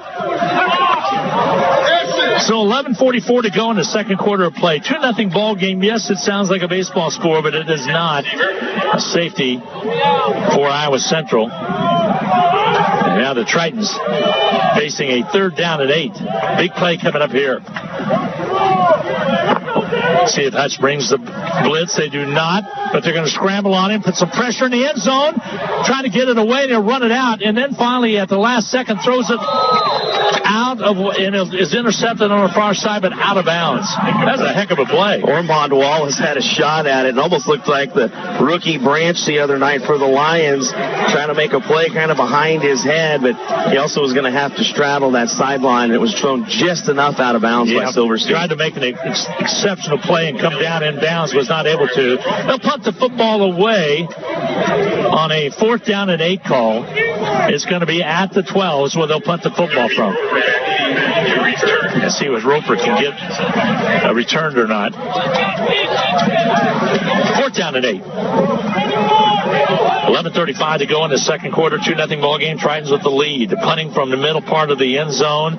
Side swiper kicks it. It'll hit, and there's a live ball, and finally getting on it was Roper. You could hear the Iowa Central fans as they knew that was live, but Roper was able to cover up. And Hutch has great field position at about the 45. Well, heads-up play by Roper to fall on it, because there was a little bit of question if the ball hit Lamodrick Spencer. And, of course, as you indicated, Glenn, the Triton team on the sideline trying to sell that fact. Yep, it'll be at the 47.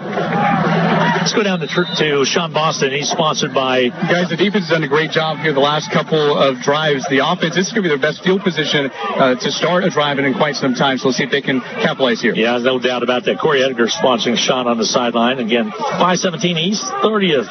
Sweet G. There's a give. Wide open is Reed. Carries it to the 40. Nice pickup right there for Hutchinson on a 1st and 10 run. Picks up about 7. It'll be 3rd down, and we'll say 3rd down and 2nd down and 4, I'm going to say, as his knee hit at the 41. Reed had a tremendous game last week. And a motion Singleton. There's the snap. The keeper, Collier, around the right side, has some room. He's at the 30, cuts inside to the 25, and finally dropped at about the 24-yard line. How about the pancake block out front by the tight end, Jared Napoli? Did a great job around that outside. Collier just followed his block. Took it for the 1st down, 1st and 10 now. See where they mark the football. They'll mark it right at about the 25-yard line. 1st and 10 for the Blue Dragons. Collier gives the Reed. Reed trying to spin loose. He does. Gets a couple more yards of carry to the 23. Reed out of Lawrence, Kansas. He actually lives in Topeka, Kansas. Likes to go by the bird. Second in the NJCAA for yards per game at 93 and yards per carry at 15.5. Collier with, again, a running back. Epton behind him. Gets the snap. Epton trying to get free. He is all the way down to about the 15-yard line. Let's see where they spot the ball. He's dropped there. Inside of 10 to go in the second quarter. Colton Miller mad at himself. The linebacker gets through, has a shot in the backfield to make a tackle for loss, and just couldn't wrap Epton Jr. up. Epton will come out. That's where we'll keep Reed in that backfield. And Singleton also will come out. And they'll bring in Trey Richardson. Richardson will split wide to the left side. Sometimes you can get the end around on Richardson. Reed in the backfield with Collier. Offsides will be the call. They're trying to get the illegal procedure call against false start against Hutchison. And I think that's what they're going to get. So Brock's it back 5 yards. Defensive player was way in the backfield on that left side. Darren, you saw him jump. He tried to get back, but they say he was drawn outside. Well, again, it's from the umpire. So your linesman never has a flag there, and he would have been watching for that defensive end. So he's waiting to see if that end is going to get back. And as that's happening, the umpire's blowing it dead for something your center did. Third down to 7 from the 22 now. Triton 22 for the Blue Dragons. Collier, the quarterback. Big third down call. There's another whistle, stoppage on the play, and a flag flies from the near sideline. Another false start goes against Hutch. Somebody's not doing something right. Are you getting a good look at that, Sean? Exactly what they're catching out there? This was on Singleton. Yeah, that time Singleton started actually going backwards there, and that's what drew the flag. 9:14 to go, quarter 2, 2-0 ball game. Iowa Central with the lead over the Blue Dragons of Hudson with that safety that happened back right toward the end of the first quarter of play. Clock at 9:04 now. That's going backwards. On to throw the football. Collier steps up, has room to run. He will tuck it away and start to run with it all the way back to the 22 before he's corralled. It'll be a fourth down call coming for Hutchinson. Will Hutch try the field goal from this range? They're sending out Seagraves. And Seagraves will come out. Let's see where they're going to spot this. It's fourth down and 8 from the 23. So he'll mark it at the 30. This will be a 40-yard field goal. Darby Roper will hold. Seagraves had some distance last week. He'll sidestep it a couple. The All-American out of Mays, Kansas. There's a hold. Roper's kick is up and on its way, and it is good. And Hudson takes a 1-point lead, 3-2, with 8:10 to go in this second quarter of play. We'll step aside for a quick 30-second timeout. Hudson leads at 3-2, 8:10 to go in the second quarter. Back with more from Fort Dodge, Iowa, right after this 30-second timeout. HutchCC Sports is brought to you by the Sportscaster Club members. The Summit of Hutchinson with Drs. Lowen and Severud, Wade Patton Insurance, Burning Chiropractic Center, Barkley Plumbing, Ryan and Robin Swanson of Phoenix Restoration, Lowen Corporation, Todd and Cindy Miller of Homestead, Man Wyatt Tanksley Injury Attorneys, Dr. Robert Epp of the Hutchinson Clinic, and Hickory Stick Barbecue and Catering Company. These Sportscaster Club members help provide funds for HutchCC scholarships. Welcome back. 3-2 ball game. Nope, it's not a baseball game. It is a football game. Number 1 in the nation, Hutchinson, versus number 5 in the nation, Iowa Central. Blue Dragons just took the lead on a big 40-yard field goal by Cole Seagraves. Yeah, you get yourself into third and manageable there, and back-to-back penalties push you back to third and double sticks with 12 to go. You get just enough on that Samari Collier rush to give Cole Seagraves a chance. His long on the season now, a big confidence booster for him. As we talked about the missed extra points last week, he gets the blocked field goal, the short one earlier in this game from 24 yards. So good for Seagraves to see that one go through, especially, and as you said, a baseball score type of game. Yeah, it was kind of a line drive, but he got it right between the uprights to make it a 3-2 ball game. Hutch with the lead. So now we'll punt the ball away. Now, what's interesting here is the wind's starting to pick up a little bit up here, but that flag's still laying limp over there on the flagpole. But you look at the flags on top of the goalpost, it's starting to ripple a little bit here. So Hutch will kick off. And kicking off for the Blue Dragons, again, will be a different kicker, and that's going to be Nestus Berger. So Berger will kick off as we get set here. He'll put a toe into it. High end over end kick. It's going to be taken deep in the end zone, and he's going to bring it out. Across the 5 to the 10, and Hudson drops him right there at about the 14-yard line. So good defense. Those Gunners on the outside doing what they are supposed to do. And McCraw on the tackle. 7th one of the season. So right now, Iowa Central with plenty of time in the quarter with 8:03 to go, but deep in their own territory, will set up on their own 14-yard line. Glad to have you along on Country 102.9 KHUT in Hutchinson. Your spot on the dial for Blue Dragon football. Now, by the way, the Triton YouTube is a different call. It's not the Blue Dragon Sports Network call, but it is available on the YouTube if you wish to go to that and turn up your radio, please. Silverstein, the quarterback, still. Will get the snap. He wears number 8, steps aside, throws it long to the right side, throws it away. Well, maybe a broken route on that far side, Darren. Yeah, nobody home. Harold Trainer, the 4th, the guy he was looking for, and Silverstein just sailed it over everyone's head. And remember, Coach Montalto would like him to be in that 60% to 70% completion rate. He comes into this one, even though they like to throw so much, at just 49.4% on the completion charts. 7:58, that clock stopped with the incomplete pass. 2nd down and 10 now facing the Tritons. Throws it to the near side, catch is made, and spins forward, gets positive yardage. It's going to be short of the first down by about a yard and a half. Mario Sanders continuing to try to find room on that sideline. He's very slippery as he has that matchup right now with Jamar Mundy. A little overcast skies right now makes it very comfortable. Temperature 80 degrees, but again, a little bit of a breeze. It'll be a first down. I was wrong with my assumption. I looked where it looked like he might have went out of bounds or was tackled. It'll be a first down for the Tritons. Ball's at the 26, their own 26. Hands on the hip for these offensive linemen, so watch the fatigue factor for those front 5. Silverstein with a double clap, gets the ball back in his hands, throws it across the middle. Adam Lamar again. Yes, knocks it down. Jumps up and swats it down. Not that he has to jump very high at 6'3", but at 292, he took flight for his second breakup of the game. Again, the Tritons going with a double clap on the snap. Good crowd on the far side, good crowd on our near side here, Blue Dragon fans. Here is the kid, running back, has some room to run all the way up across the 35 on the keeper. Silverstein shows why he leads this team in the rushing category, even though he does it from the QB spot. Got to go with the stop. It'll move the chains. It'll be another first down. So 6:46. Triton's trying to drive down to regain the lead.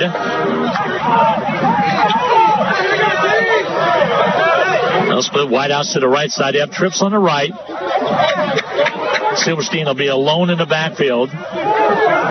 So you're just about as sure it's going to be a passing play unless it's a keeper himself. This is a different mechanic. They got to allow the substitution because the offense substituted. The center judge not covering the ball, but covering Silverstein, the quarterback. And Montalto will have to take a timeout because the play clock can run down. He will with 6:16 to go in the second quarter play. Hutch leading at 3-2, but the Tritons on the drive in the second quarter play. Back in a minute on the Blue Dragon Sports Network. When you're into athletics, you can be in for some aches and pains. Sometimes lots of aches and pains. Now you can depend on Dr. Cecilia Hitton at Prairie Star Health Center. Her extensive training in sports medicine gives her a preferable vantage point to assess injuries and determine the best approach to getting you back to the top of your game. It starts at Prairie Star Health Center, 30th and K61 in Hutchinson.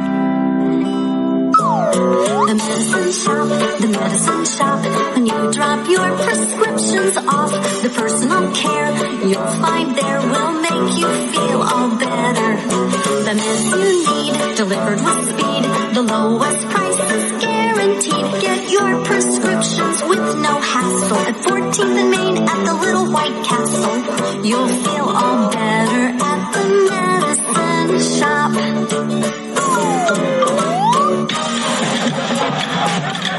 Ira everybody. Welcome back. 6:16 to go in this quarter number 2. Hutchinson defensively trying to get the stop here. It's a 1st and 10 for the Iowa Central Titans. Hutch leads at 3-2. Second quarter of action and movement again. They didn't snap the ball. I think it's a false start against Iowa Central. It's not Canadian football. Riley Purcell can't be moving forward at the snap. And really, they could have gotten him for illegal motion instead of killing it. Offense backs it up. It's going to be a 1st and 15. Clock stop with 6:15 to go. Let's check on Sean Boston. He's down the sidelines. And Sean, both teams kind of moving the ball when they have the opportunities. This has been a good ball game so far. 3-2 Hutchinson. Absolutely. And the Blue Dragons defense did a great job here this afternoon. We've been talking about that all game long. Yeah, they're stepping up right now. Silverstein, the quarterback, they'll send a man over in the slot. And that is Sanders. Keep an eye on him. He's in the slot on the left side. There's a snap. Wants to throw the football. He'll run it himself. Now he throws it down the field. It's going to be incomplete, just off the fingertips of the intended receiver over there for Iowa Central. And that would have been Lorenz lacking. Yeah, the hands were lacking on that one for him. Almost right in the breadbasket of Ryan Nolan to be able to take that one the other direction. Incomplete pass brings up a second down and 15, Second down and 15 to call for the Tritons. The nose of the football at the Triton 33-yard line. Keep an eye on offensive substitutions here. Remember, the Tritons had to take that timeout out of frustration. Silverstein had some words with the white hat after that. Again, a double clap. Now it goes. Gets the snap. Wants to throw the football. Goes to the right side. Has a receiver out there. And there's a flag coming in, evidently. Ryan Nolan a little too eager on that far side. The catch was made. Let's see what the call is going to be. Yeah, the interference, and Hall got it anyway. His 5th one of the year. Ryan Nolan on the coverage. Unless they take that penalty yardage. And they might. They might take the yardage. It appears that'll be bigger distance of the two. Yep. Defense number 8. Bogey places, spot of the foul, and automatic first down. It'll be an automatic first down. It'll carry with it. They said number 8, Jordan Scruggs, but I believe it's Ryan Nolan out there, free safety. So 1st and 10 now with 6:02 to go for the Tritons on their own 42-yard line. We wondered what would happen with Silverstein, knowing that he loved that connection with Sanders, and he's actually been able to find a few other guys already here today. Now Sanders in the slot again on the left side. They go with trips on the left. The center man in motion. Fakes it, goes out to Sanders, trying to pick up a block. He's got it, and he carries forward all the way across the midfield to about the 46-yard line. I think they'll officially mark it at the 47. Sanders on the catch. Wide receiver screen, but Ryan Nolan, like a heat seeker, just navigated right through the blockers. They say it's at the 45, so that's where they're going to mark the football. 2nd and 7 to call. 5:38 to go in the second quarter of play. 3-2 ball game. Hutch on top. We had a safety, and then we had a field goal. A 40-yard field goal for Hutchinson. A safety for the Tritons. There's the snap. Back to pass. Silverstein goes and catches made at the 50. Spins away again, and then he's dropped. It'll be short of the first down by about 2 or 3 yards. Brings up a 3rd down and 3 call. You worried about Sanders being able to dig in that foot and starting to make that move with the hips, and Jordy Scruggs got enough of him to tackle him right on the spot where he caught it. Scruggs was able to spin him around, like you said. Thought maybe he was going to break free for a second. Ball's at the 49 of Iowa Central. Right close to midfield. Silverstein with lots of passes in this ball game. Man in motion. Left to right, the quick opener, incomplete pass. Good stop out there by Ryan Nolan. He got there right at the same time the ball got there, popped it loose, incomplete pass with 4:43 to go in the second quarter. Yeah, he's been in on a lot of plays in this series. One of them didn't go his way, but about 3 or 4 of them did. It's almost like, 1, they're picking on him a little bit, but 2, he's just where the ball is. They're going to punt the football away on a 4th down and 3 call here. Tritons, make sure they don't pull a fake here. Roper will be back. He'll set up at his own 15-yard line, the Haven product. Now the Haven High School. Parents are here. There's the snap. A little rugby-style kick. Line drive, it takes it. Roper gets away from it. They're going to try to save it, but into the end zone it goes, and it'll be a touchback. So Hudson will have the football. Triton just about got down and did what you're supposed to do to knock it back into the greenery of the field right there, but stepped on the out of bounds on the goal line. Yeah, that ball just had a lot of speed on it for Gregory Quinton Laster to catch up to. If you're hearing Sean Boston and myself, yes, we did call the high school game last night. We left with Darren Dunn about 10:30. Drove up here, got right into Fort Dodge right at 6 o'clock, had some breakfast, and then came to Dodger Stadium. Let me say there were some active dogs in the neighborhood, weren't there? I'm pretty sure they were shooting a music video. Something. A couple of them were. Pitbull. Mr. 305. There's a lot of barking going on. Let's say it that way. Collier hands the ball off, trying to shake and bake on the outside. Reed, and he gets loose and picks up a couple yards. And we have a player down hurt on the field for the Tritons. See if it's going to stop play or not. It will not. So Tyrell Reed Jr., who was our offensive player of the game last week for 37 Frenco, picks up some positive yardage up to about the 23-yard line. I got to be honest with you. With the overturn on that fumble return so far, Drew Dallas might be the player of the game. He sure might be. Made the call on that one.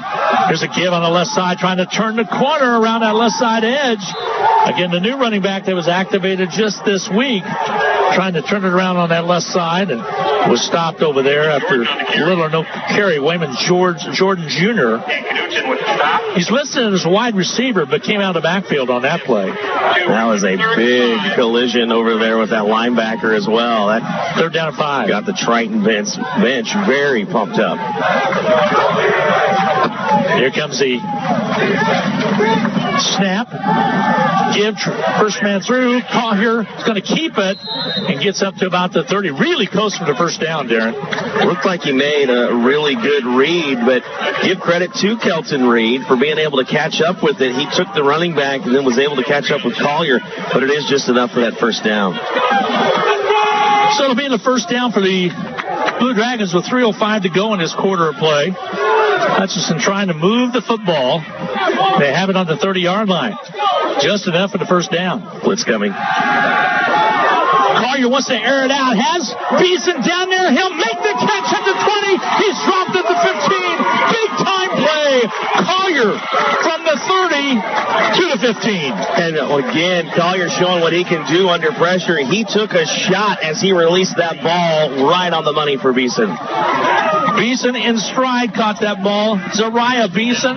He's a transfer from Washington State out of Duncanville, Texas. Great play right now and a beautiful opportunity for the Blue Dragons with 2:21 to go in this second quarter. The turn, the give to Reed. He can't get anything done, and he's just trying to hang on. He's pushed all the way back. And Reed, well, a little taunting going on right there by one of the players that pushed him all the way back. See what his forward progress was. Dan Knutson, big, 6'3", 226, that linebacker spot. And yeah, he's one of those guys, you don't want to see him angry. Right now, he's a little hot. 1:52 to go before halftime. Hutch needs to keep it within field goal range to try to get 3 more if they can. But right there, Reed didn't have a chance to get on track. Clock moving away with a 1:43 to go now. Ball's on to 22, so a loss of 7 on the play. They'll throw it on the outside. Catch is made by Man Singleton to the 20, trying to catch outside, and he takes it to the 15, back to the line of scrimmage with 1:27 to go. Tried to get out of bounds to stop the clock, was not able to, with 1:23 remaining to go in the second quarter play. That's leading at 3-2. Man will come out of the contest. Demetric Whitlock trying to get him some space on that sideline. Clock nearing the 1:10 mark. Collier not in a hurry. He's out Efton on his left hip as he gets set to do something here, and also he's got Jordan on his right hip. Coach slowing things down. He may use one of his timeouts here. Play clock is down to 13. I think he's going to take this down to 1 and take the timeout. 3rd down and 10's the call. Ball's on the 16-yard line, and he's wanting to come up with a good one here and take the time to do it. So that's the timeout on the field. We'll take a break as well. 41 seconds to go in the second quarter. Hutch leading 3-2, but deep inside the Triton territory. Back after this 1-minute timeout on the Blue Dragon Sports Network. Hi, this is Kelly at Brick House Boutique. Our autumn fashions never looked so good. We've got the perfect blend of cozy and chic. I've hand-picked rich, warm colors, soft textures, and bold prints to propel you into our favorite season. Our comfortable, versatile styles will take you from work to the weekend and everywhere in between. Stop in. We can't wait to see you. Brick House Boutique, big city chic in a downtown boutique. 117 South Main in Hutchinson. We're here all year, at tax time or anytime. We understand you don't think about taxes all year, but we do. At H&R Block, we are available year-round to discuss the tax implications of your life-changing events. From wedding bells, babies, and new homes to medical issues and natural disasters. We're here to put our expertise to work for you. Available at 29 West 2nd in downtown Hutchinson, also in Lyons and Ellsworth. Blue Dragons with a 3rd down and 10 from their own 16. 41 seconds remaining to go. Again in the second quarter of play, leading it 3-2. Referee comes in and stands over the ball to stoppage of play. Don't know if that was a warning to the sidelines or what it might have been. Now we get set. Triton sideline getting fired up. Here we go. They wind the clock. 41 ticks left to go in this second quarter. Collier, the quarterback, wants to throw the football. Looks, has a receiver left side. Catch is made. Touchdown. Blue Dragons. Man, Singleton with the catch from 16 yards out. 9-2's your score. Hutch with a big pass in the corner. Nobody else could catch him at man. The scissor pattern out there with Zariah Beeson, so you get the pump fake to the inside to Beeson and the nice outside to Singleton on the money. Had my glasses right on him, and I thought maybe he was going to go with the slant pattern on the inside. He had a secondary receiver he could have went through. Landed not to, and the slant in the corner is good for 6. His man made the catch. Roper will hold on the extra point. These are going to be very precious this afternoon. Here's the hold. The kick is up and on its way, and C. Gray's kick is good. And Hutchinson takes a 10-2 lead over the Tritons of Iowa Central with 36 seconds left to go in the second quarter of play. Back for the Blue Dragon kickoff when we return right after this half-a-minute break on the Blue Dragon Sports Network. Pools Plus is so excited for the 2023 Kansas State Fair. Stop by the Big Tent Caddy Corner from Lake Talbot, and you'll find the biggest selection of all the newest American World Pool Spas. Come on down to the fair and the Pools Plus tent for the best deals around. Pools Plus is sure to find the perfect spa for you and your loved ones. Find the same great fair sale going on in-store at Pools Plus, 21 East 1st in downtown Hutchinson. Outdoor living doesn't start until you call us at Pools Plus.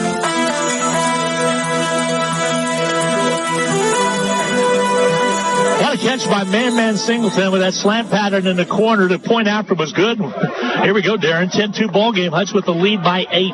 They've built the perfect momentum here to go into the half. Just remember, there's 36 seconds left, so you want to hold strong defensively, and it starts with a good kick from Nestisberger. Trying to make sure that was man. It might have been, actually. Was it Trey Richardson possibly? We'll double check it. It was man out in that corner because on the inside he pumped to Zariah Beeson.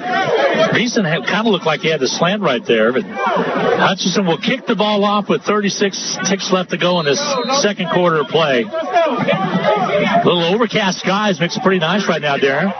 Yeah, not bad. Getting some of that breeze we saw in the pregame or felt in the pregame coming back here now as we edge toward halftime.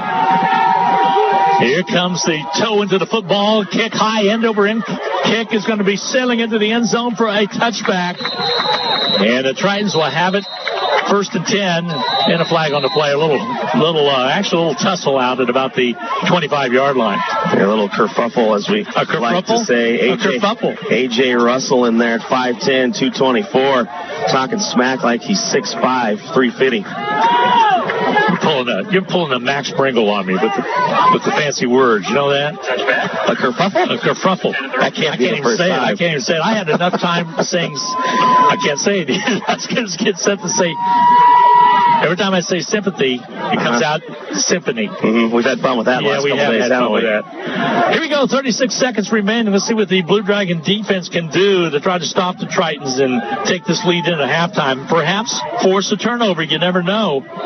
Silverstein, the quarterback, gives to his First man through and plenty of room to run up to the 30. He'll move the sticks to 1st and 10.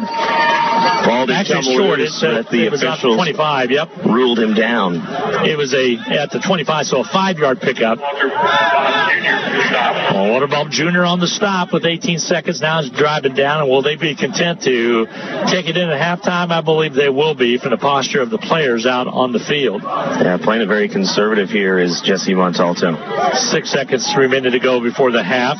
Now it's down to 4-3. This will be the last play of the quarter, and they don't get it. That's going to be your end of the quarter. Hutch takes an 8-point lead in at halftime, leading it 10-2. We will take a 2-minute timeout and get set for the Medicine Shop in-game capsule. Back with more from Fort Dodge, Iowa. Hutchinson leading 10-2 right after this 2-minute timeout. HutchCC Sports is brought to you by the Sportscaster Club members. The Summit of Hutchinson with Drs. Lowen and Severud, Wade Patton Insurance, Burning Chiropractic Center, Barkley Plumbing, Ryan and Robin Swanson of Phoenix Restoration, Lowen Corporation, Todd and Cindy Miller of Homestead, Man Wyatt Tanksley Injury Attorneys, Dr. Robert Epp of the Hutchinson Clinic, and Hickory Stick Barbecue and Catering Company. These Sportscaster Club members help provide funds for HutchCC scholarships. With more than 70 academic and over 40 technical programs, Hutchinson Community College is your choice for an outstanding education.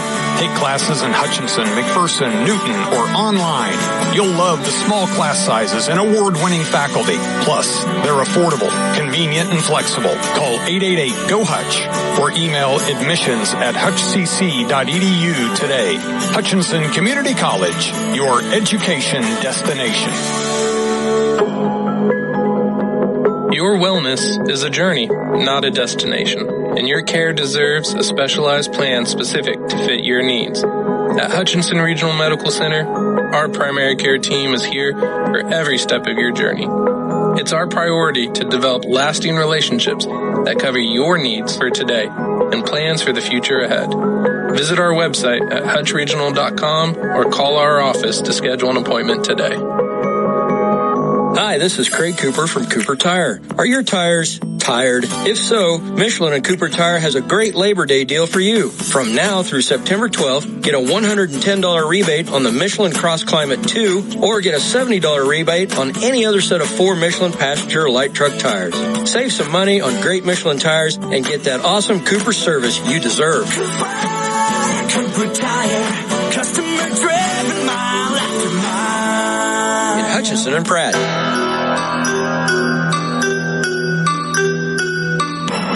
Hi, everybody. Welcome back to Fort Dodge, Iowa. Glenn Grunwald, again, also Darren Dunn and Sean Boston. We are high above Dodger Stadium here. Hutchinson enjoying a 10-2 lead as we get to the halftime. It's time for the Medicine Shop in-game capsule. The Medicine Shop in-game capsule brought to you by the Little White Castle. Again, at 14th and Main. If you want your pharmaceutical needs, you can stop in there. They deliver. They're locally owned. They've added a great addition with the vaccination room that they have, plus refrigeration of vaccines. And Rick Stone now has an office in there. Look at the murals on the outside, and they say, hey, it's time to get your flu shot. Stop in when you can. Again, the Medicine Shop, they open at 9 a.m. every morning, again, except for Sundays, and they're open till 1 o'clock on Saturdays as well. Stop in. They'll transfer your medications for you. They'll do just about everything for you. It's the Medicine Shop in Hutchinson. So a great first half of play. Hutchinson trailed by a 2-0 lead at the end of one quarter play. A safety, again, by Iowa Central, and then Hudson came back and took a 3-2 lead on a 40-yard field goal by Seagraves, and then took advantage of turnovers, was able to take it down inside to the 16-yard line. Man Singleton with the TD as he was able to get the catch made and took it into the end zone.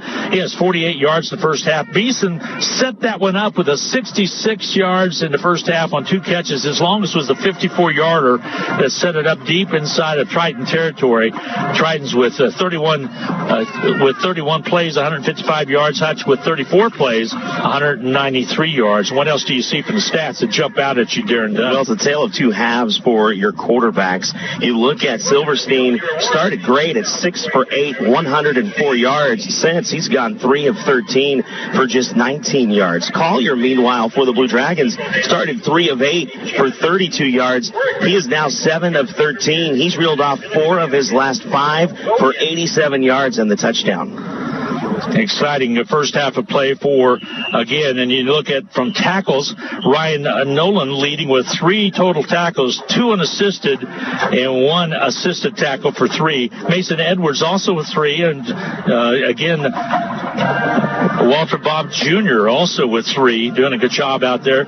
Just been a heck of a ball game. You look at Singleton with the touchdown, 4 catches, 48 yards. Like I said, Beeson with a couple and 66 yards. Samari Collier has only been sacked once. His longest pass was that 54-yarder to Beeson, and he is 7 out of 13 for 119 yards. Justin Silverstein, 9 out of 21 for 123 yards. He has 1 sack as well. His longest was a 40-yarder. So a good football game against 2 top 5 teams here. Number 5, Iowa Central, and Hutchinson at number 1, and we are having an 8-point lead at halftime, 10-2. So a good first half of play. Your stats brought to you by the Medicine Shop. 14th and Main in Hutchinson. The Medicine Shop, Rick Stone, locally owns it, and he will deliver in town and possibly even out of town, depending on where his employees are headed. Maybe they might be Inman. Maybe they might be over to Halstead. You never know where they might be able to help you out. But they'll do all the work if you want to transfer your medications there. The Medicine Shop, use them. I do, and really enjoy Rick for a long, long time, and known his family forever and ever. Rick Stone and the gang. 10-2 at halftime. Back in 2 minutes right here on the Blue Dragon Sports Network with a special guest. Back after this. Anchor in and anchor away want to wish the HutchCC Blue Dragons the best of luck on the field and on the court this school year. Anchor in at B and Main in downtown Hutchinson is a staple for authentic Mexican food. Open Tuesday through Saturday. Try the famous lunch buffet or swing by for dinner before or after the game. Anchor Away is your go-to place for the same authentic taste, whether you want breakfast, lunch, or dinner on the go with its drive-through location at B and Adams. Open Monday through Saturday. Go Blue Dragons. APAC Shears has deep roots in Kansas and is Hutchinson's first contractor. This is Beth Smith.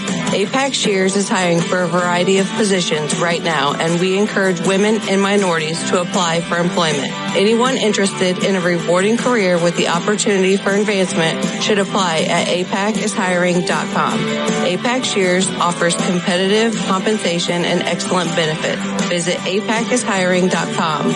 APAC Shears, a CRH company, equal opportunity employer. Hi, I'm Andrew Ealing. I'm excited to tell you about the Poo Squad of Hutchinson. Are you tired of the unpleasant task of picking up dog poop? I can help. We offer a one-time or weekly service for your convenience. Our pricing is affordable and varies based on the number of dogs. For 1 dog per week, it's only $12 or $52 a month. You can easily book online at hutch.thepoosquad.com or call or text at 620-322-0522. We take a lot of crap from our customers. Contact the Poo Squad of Hutchinson today. The Labor Day sales event is going on now at Midwest Superstore. We have 350 used cars on the lot to choose from starting at $59.95. We are offering up to $5,000 over KBB for your trade. We will match up to $1,500 of your down payment and turn your $1,500 into $3,000 instantly. Need to get pre-approved? Go to our website and click the big red easy button. Visit us at the store or online at MidwestSuperstore.com.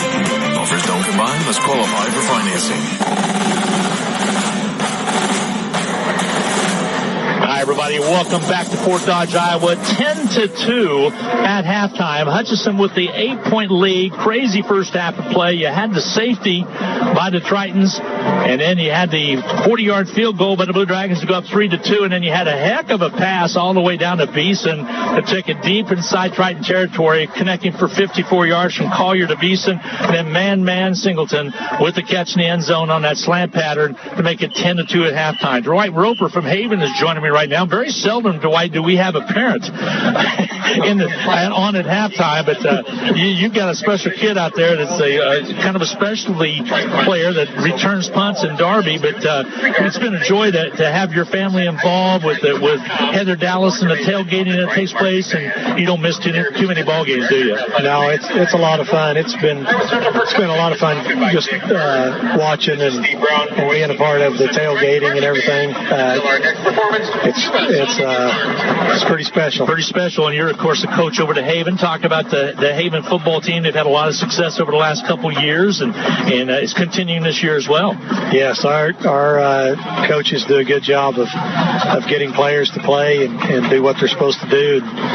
Last night was really an impressive win over for us on the road. Yep. I got to ask you, as a parent, you let the decision be for Darby. I remember Darby playing in the Shrine Bowl that year. He was in Jaden Garrison from Little River, and those kids all know each other. He had some other looks as well, but did you deep down want him to stay a little closer to home and play at Hutch? We did, and without telling him that? Yeah, and Coach Dallas offered him himself when he came and watched Darby play, and he offered him, and we were in Oklahoma for Christmas break, and I asked Darby, I said, what are you waiting on? I know where you want to go. Mm-hmm. So Darby said, I'm going to text Coach Dallas and let him know I'm going to be a Blue Dragon. And he's been a really good one. In holding on extra points, he's seen a lot of action in that specialty category that a lot of the next level coaches look for, because you want a kid that's going to know what to do in the heat of the battle, and he's going to have those sure hands on those field goals and et cetera as a holder. Plus, you got to know how to return punts, and he does a great job with that as well. Darby's a lot calmer than I am. I know I'm nervous for him every time he's back for a punt return and holding on for the kicker this year too. There's a lot of pressure there, but he seems to handle it well. He does handle it well and does a good job there. And I don't know what it would be like I know what it is like at the high school level, but the college level, especially the level of which the Blue Dragons are playing, to be back there and you're calling for a punt. You don't know whether to take the fair catch or not. You don't know whether to let it go. And I think he started to adapt to that pretty well and could really judge it to say, okay, this one's not going to be a smart one to return. It might end up being a bad situation. And the one pin all the way back at the 1 yard line ended up costing us with the safety. But Darby's done a great job of growing into that position. Yeah, their punter did a really nice job of holding the ball on that punt and gave his team a chance to get down there and down that. And Darby's on the 10. Really, all you can do there is just hope it bounces. And that's kind of the rules of football. If it's that way, you go ahead and hope it gets there. But punters have a funny knack of making that ball do funny things, and that one just popped right straight up and dropped it to 1. But he's done a good job. Your thoughts on the safety that took place? I thought it was kind of a slow developing play. It didn't. I don't know. It was just kind of out of sorts. It was really slow, and I don't know. They did a good job of penetrating too. Iowa Central's big and physical. I know you and your wife both good friends of the Dallases now, and Heather always has the tailgate party at home. Today she had to take care of the kiddo sports as Coop had some tackle football game, and you had some volleyball going on, and things were happening back in Hutchinson. I know Heather's listening right now, but I think she's been a big part of the success that we've had at Hutchinson by way of getting the crowds to come to the home games and the road games, and it's just fun to see that happening here at Hutchinson. It's a lot of fun. I mean, it's not just a game. It's the tailgate has become a kind of a tradition. Part of our game. Yeah, it becomes a big part of that, and we've enjoyed being a part of it as well. So, what's it look like for your basketball season coming up? I'm excited for it. We've got some good players coming back. We have to, like everybody, we've got to stay healthy, and you got to have some breaks along the way. But we had a really good summer, so hopefully it'll carry over. Did you come up last night? Did you come up early this morning? We came up to Des Moines last night. Okay, drove all the way up to Des Moines, and it's a fair little drive to get up there. This is one of our longest trips that we've had, 7.5 hours from the Hutchinson area, and we had to go all night because we had a high school football game to cover last night late, and just ended up getting in here about 6 a.m. this morning. Are you heading back today? I'm assuming you have to. We're going to head back after the game, so it'll be about midnight probably when we get home. Sure will be. So, well, good luck in your season coming up. We're going to be following you as well with Hutch Post and other entities that we are control with, and we got a whole lot of football still left to play this year. This one's got a whole lot of football today as well, and I think there will be some adjustments made pretty even both with Iowa Central and as well as Hutchinson. But boy, they like to throw the ball, and a lot of things can happen, good and bad, when you throw the football. If the quarterback gets much time, he's been pretty successful. But I think that offensive line might be starting to weigh down a little bit. We'll see what's going to take place. Again, Darby Roper, the father of,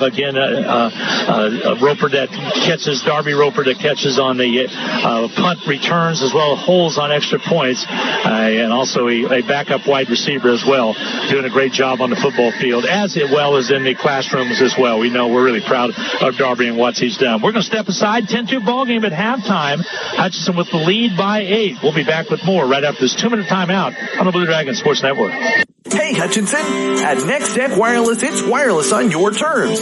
You pick a 36, 24, or 18-month agreement and get a device on us like the iPhone 14 or the new Google Pixel 7. Stuck in a contract with your current provider? Switch now and get up to $1,000 per line. For more details, stop by our Next Tech Wireless location at 1441 East 30th Avenue, Suite E today. Next Tech Wireless, home on the range. Hi, this is Tammy from Ashcraft Pharmacy, your community health mart in South Hutchinson. We love our community. Our family lives here, our kids went to school here, and we support local causes in Hutch and South Hutch. At the same time, our association with Health Mart allows us as a local business to provide the best possible prices for the many healthcare items you use most. We'd love the opportunity to serve you with the health products you need. Ashcraft Pharmacy in South Hutchinson. Health Mart, taking the time to listen and care. Hello, this is Tom Elliott of Elliott Mortuary, and again this year we are pleased to help sponsor HCC Blue Dragon Sports. We encourage you to support all the Blue Dragon games, both home and away, with your attendance, but if not, we hope you enjoy listening to the game here on KWBW and Country 102.9. Elliott Mortuary and Crematory, a proud sponsor of Hutchinson Community College, and honored to have served the families of Hutchinson and Reno County since 1935. Your life is busy. Are you ready to open a new account? Apply for a loan? Check your balances. Make a transfer? Deposit a check? Pay bills? With electronic banking from the First, you can take care of all your many banking needs from the comfort of your home or office. Anytime, anywhere, 24/7. Visit fnbhutch.bank to get started. First National Bank of Hutchinson. Member FDIC, Equal Housing Lender.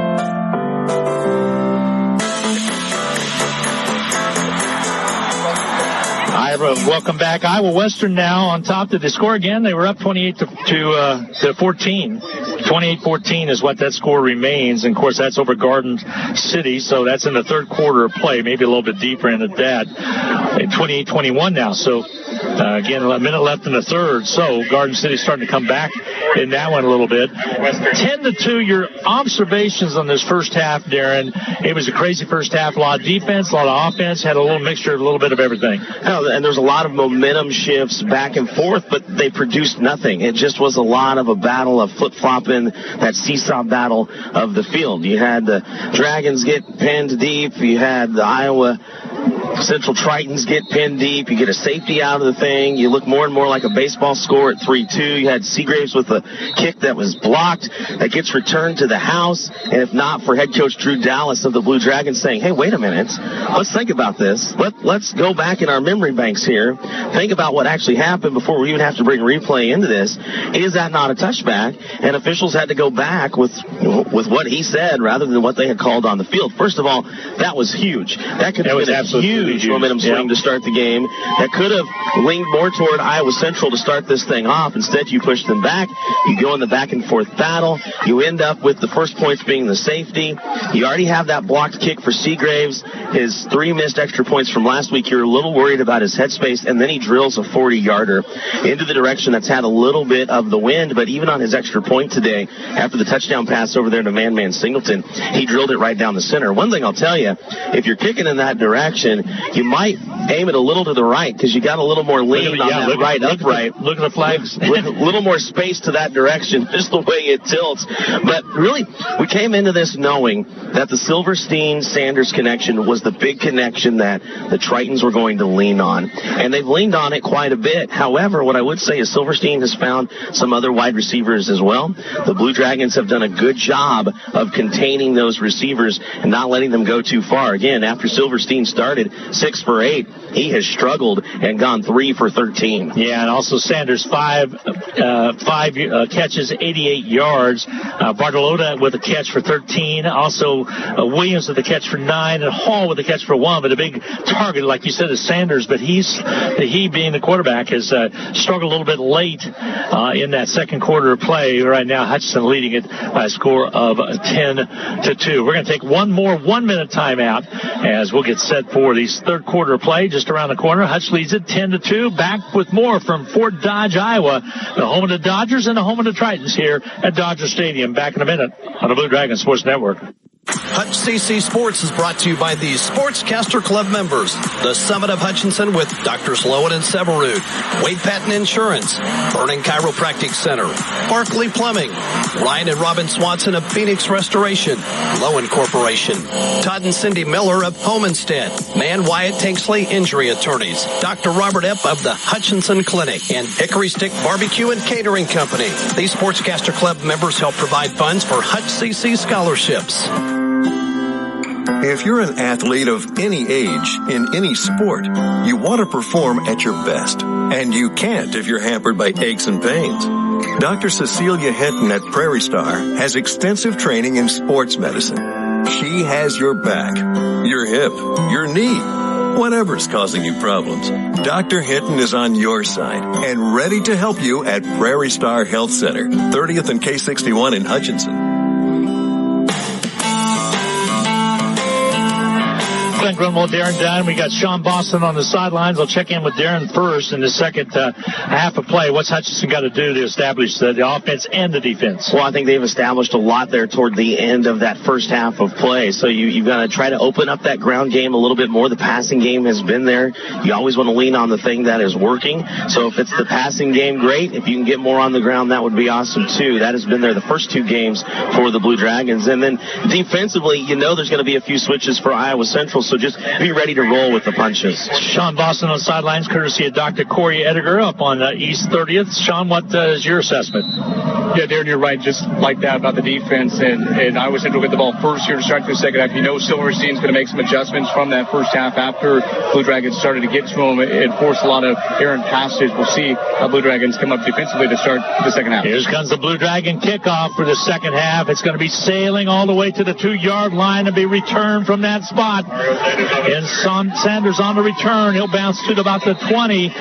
So it'll be 1st and 10 from right around the 20-yard line for the Tritons as we start this third quarter of play between these two top 5 teams in the nation in junior college football. They'll mark it right at the 20 is where they're going to mark the football, just a tad behind it. So Tritons will start the possession right there. Hutchinson on the defense. The Hutch defense really started to pick it up a little bit in that second quarter of play. Right now leading at 10-2. Blue Dragons of Hutch. Silverstein, the quarterback, a little setback behind him, wants to throw the football, looks to the right side, goes out there, receiver. Great defensive play by the Blue Dragons. Jordy Scruggs there on the defense. Maybe had a couple hands in the belt there. That's why you hear a few of the boos, the boo birds raining down from the Triton side. But took that left hand to me and just looped it over and knocked it away. Yeah, after he did a little salsa hands on the hips. All right, second down to 10 now for the Tritons. They're going to throw and throw and throw in this second half of play. Got to get ready for it. Back to pass. Silverstein. Catch is made at the 30, up the field, all the way to the 34. As Thunderous knocked out of bounds. They'll mark it right at the 34-yard line. Big time play by the Blue Dragon safety. It's Mechanico coming up on Ethan John, and for John, just his second reception of the season. Guys, there's a flag on the field near sideline. It might be, it was right around where the Iowa Central receiver, Sanders, their main target, where he was trying to run his route on the near sideline. So I'm not sure if we'll double check it, yeah. Big stop over there, putting the hit on. Sean, you think a possible OPI? Possibly. We'll see. Eligible. Offense number 87. It's going to be against the offense.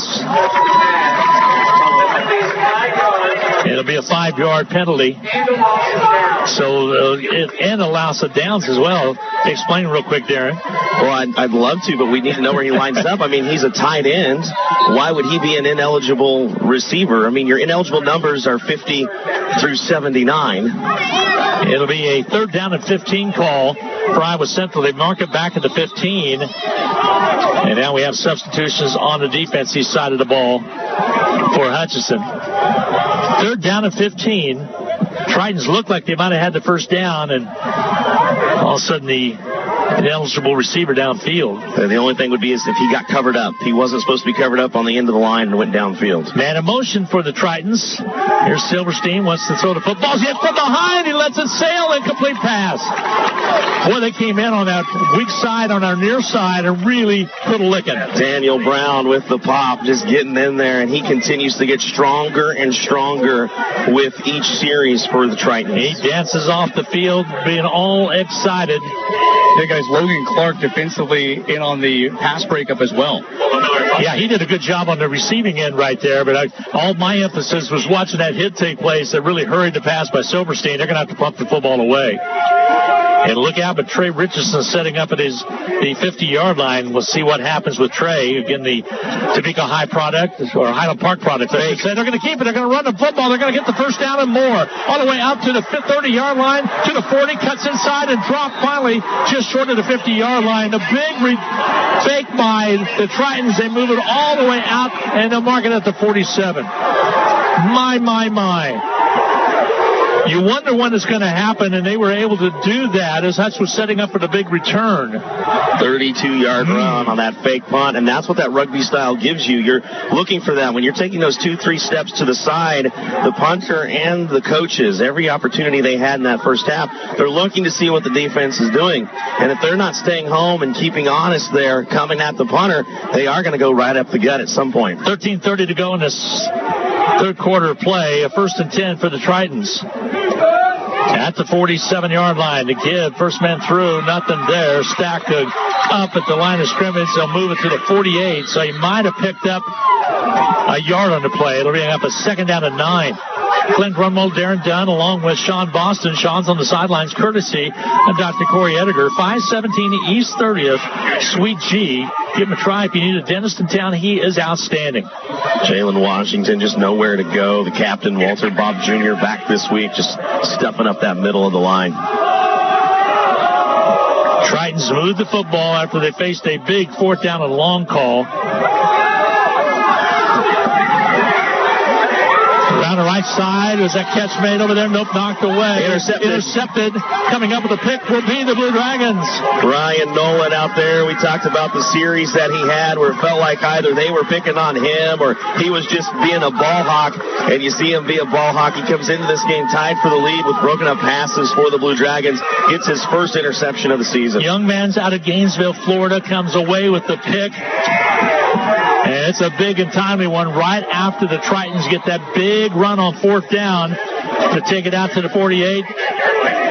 His dad sitting in front of us. I think he's texting somebody back at home. It'll be 1st and 10 for the Blue Dragons at their own 29-yard line. Collier, the quarterback. Here comes the snap. He'll turn and give it to the running back and trying to turn his Epton all around the left side. Has some room out to the 50. He's finally corralled inside of Triton territory. They'll mark it officially right at the 50-yard line. Had that one man to beat. Eli West had the ball right up close to his chest, around his heart, and West just able to get enough of him on the high tackle to bring him down. Let's go sidelines with Sean Boston. Big run right there by Epton after the big interception. Absolutely. You could feel the energy here on the Hutchinson sideline. Also, the crowd here on this side of the stadium as well is extremely loud here. They're small and mighty, but they're loud. You're exactly right. Triton's on our far side of the great crowd here for the home crowd. The turn to keeper by the quarterback. That's Epton again. It picks up 2 yards to the 48 of Iowa Central. It'll set up a 2nd down and 8 call. 10-2 ball game. Hutchinson on top with 11:50 to go in the third quarter of play. Andre Porter on the tackle for the Tritons. So Hutch looks to the sidelines, gets their signals in. They'll split a wide out to the right side. And man in the slot on the left side. Man Singleton. Beeson also on the far left. Flexing inside. Looked like they might have drawn him off. They did not. So Beeson and man Singleton on that left side. See if Collier hooks up with him or not. It goes to the near side. Collier has the ball. Back steps. Wants to throw the football. Looks it across. Throws. Catch made by Beeson. He'll catch it at the 35 and immediately ran out of bounds at about the 34-yard line. Pass is complete over there.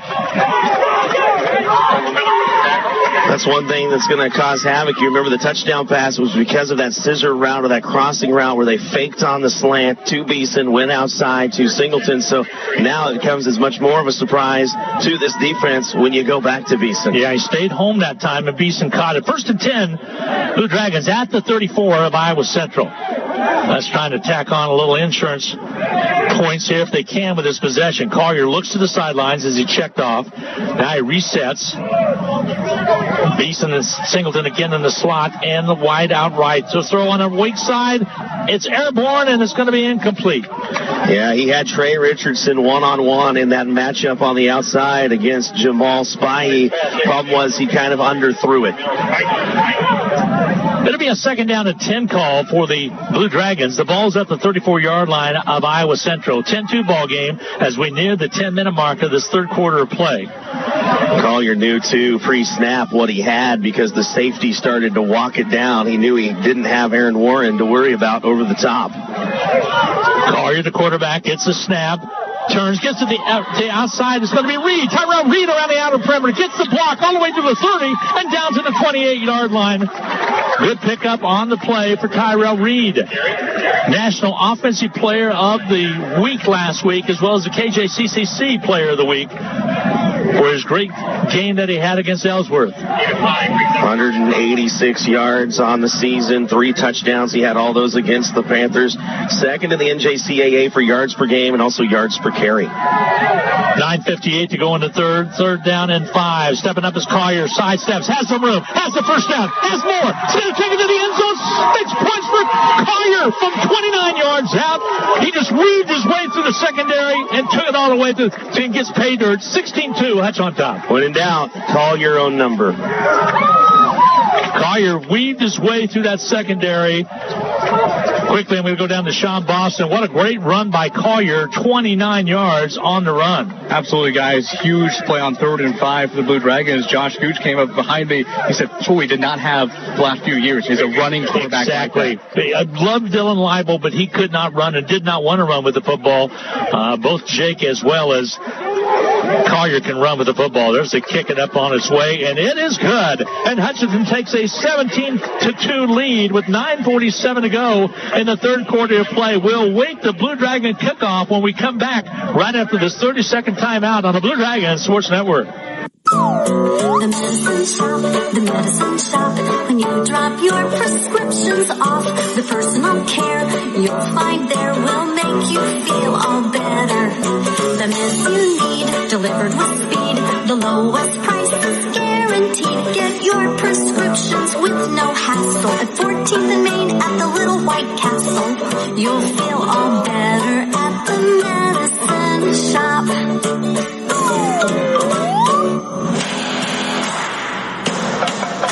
Quick look around the league. Iowa Western is pulling away from Garden City now by a score of 37-21 in the fourth quarter play with 11:36 to go in the fourth quarter play.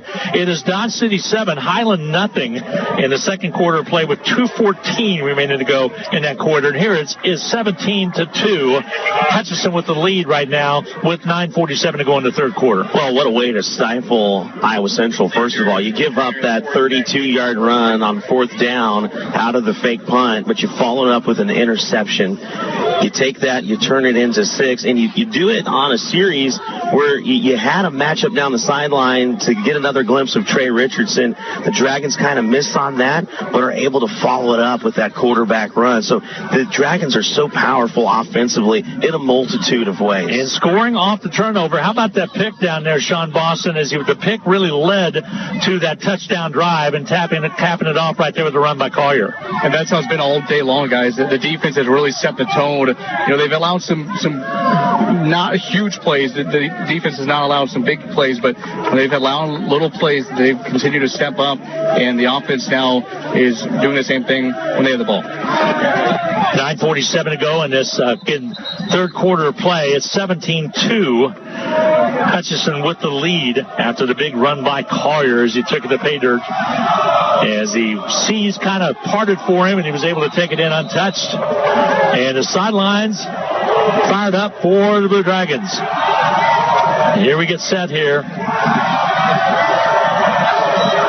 for the Blue Dragon kickoff. He approaches the ball. Here comes the kick. It's a high, booming kick. It's going to be taken on the near sidelines and all the way back to the 3-yard line and return from there. Angles to the right side of Sanders. He's dangerous, but he's stopped right at the 10-yard line with a diving tackle by, again, the Blue Dragons. They'll mark it officially at the 12. What a good job of the Blue Dragons right there, coming up with the big stop. Lamondrick Spencer getting through, and that was in a weird spot for Sanders because that ball from Nessesberger is being angled far enough where it's in kind of a coffin corner position when you think about punters. So it has the ability to maybe bounce out of bounds and hurt the Blue Dragons. Instead, Sanders has enough belief in what he can do. He takes it from that corner spot rather than giving it a chance to maybe give the Tritons better field position. Same way, Sean, you see it the same way as Darren does. Absolutely, guys. If the defense can get a stop here, I know there's a lot of football left. If defense gets stopped here, he would send a message. Absolutely. You betcha. Here's the snap. They'll decide to run the football and trying to get loose at about the 15-yard line. He's forward to about the 17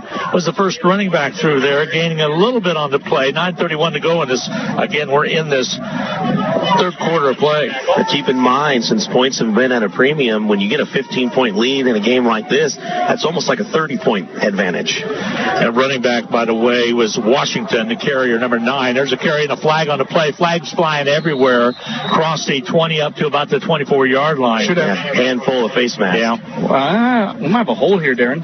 75 on the offensive line. Hold on Blue Dragon tackler. We set up on the opposite side. Every year we're here, we never can find a place to land. They can't ever decide where they're going to stick us. This time we're high above the east bleachers here with the fans as well. And the only thing that could happen to us was possibly a little rain that came in. My thought process would not be a good one. But Darren, as Sean's on the sideline, they did call the face mask as well. But Sean a little bit closer than we are.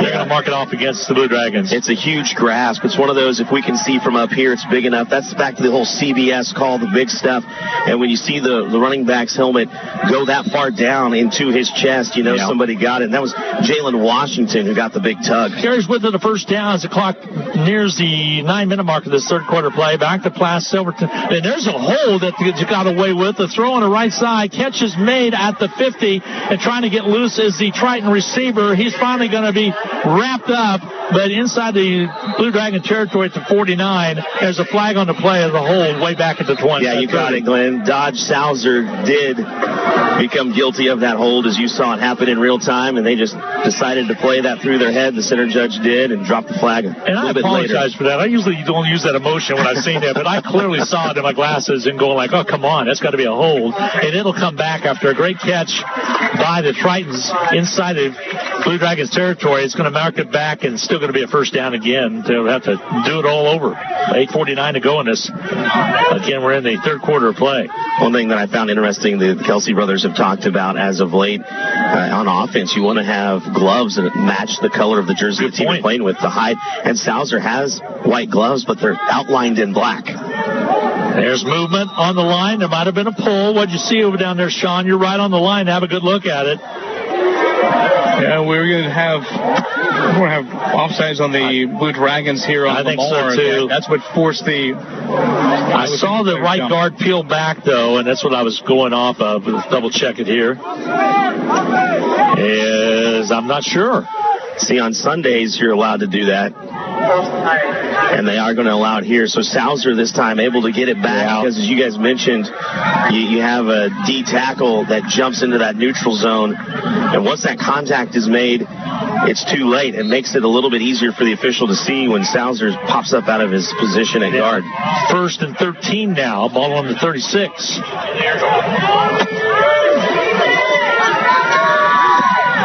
Silverstein gets the snap, wants to throw the football out to the play action. He's going to run to his right.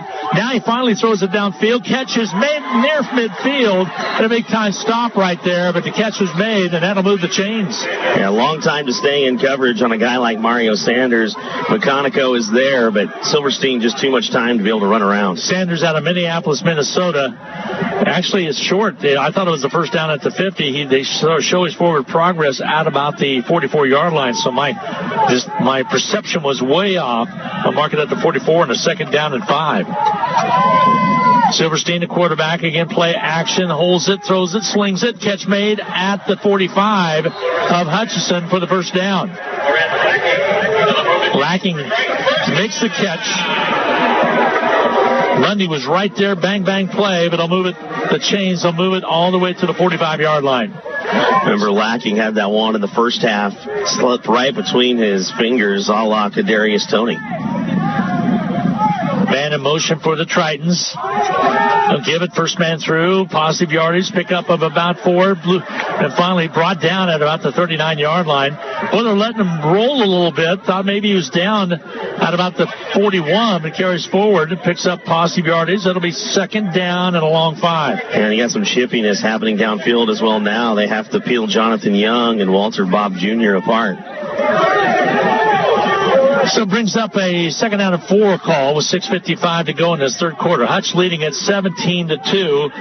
Iowa Central trying to answer back. Low snap, but he gets the ball away and intercepted at the 25-yard line. That's going to be, again, a great interception right there.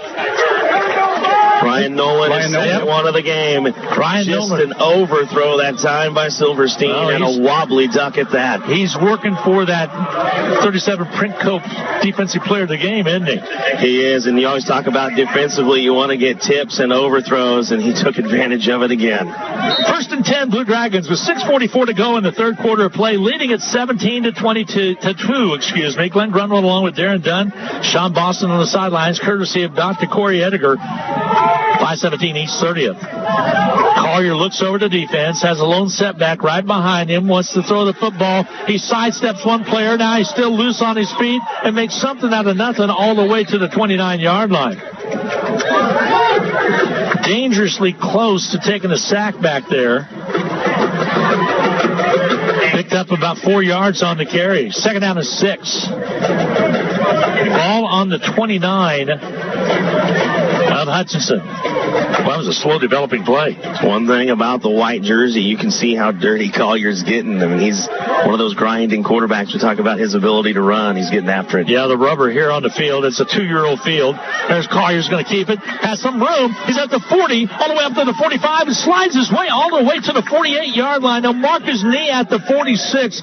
First and 10, Blue Dragons. 5:55 to go in the third quarter play. It's 17-2. Hutchinson with the lead and driving the football now. Special thanks to Dwight Roper at halftime. Talked about Heather Dallas, and she's back with the kiddos. They have sports stuff going on as well, as she's probably working a little fair for Rawhide Corral. Stopping to see them out at the fairgrounds. They're on the, I think it's the Honeydew Lane up there. There's movement on that right side of the Blue Dragon offensive line. And Heather's dad and brother have a big operation up in Abilene, Kansas at Portable Corrals. I'll give her a little free plug right there. All right, allow me to adjudicate the officials here just momentarily. Okay, do it.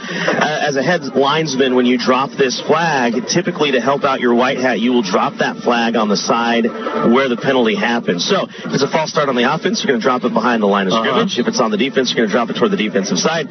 He had it on the offense, but he dropped it on the wrong side of the Iowa Central side. First and 15 for the Blue Dragons right now after the penalty. Movement on that right side of that offensive line. Here's Collier. Gives it. Efton busts through quickly up to about the 46-yard line. And there's some extracurricular. There's another little extracurricular that takes place long after the whistle stopped. But no flags on the play. So second down and about 11 to go for the Blue Dragons. Wrestling match going on after the play between Isaiah Bruce of Iowa Central and Sonny Okunloa.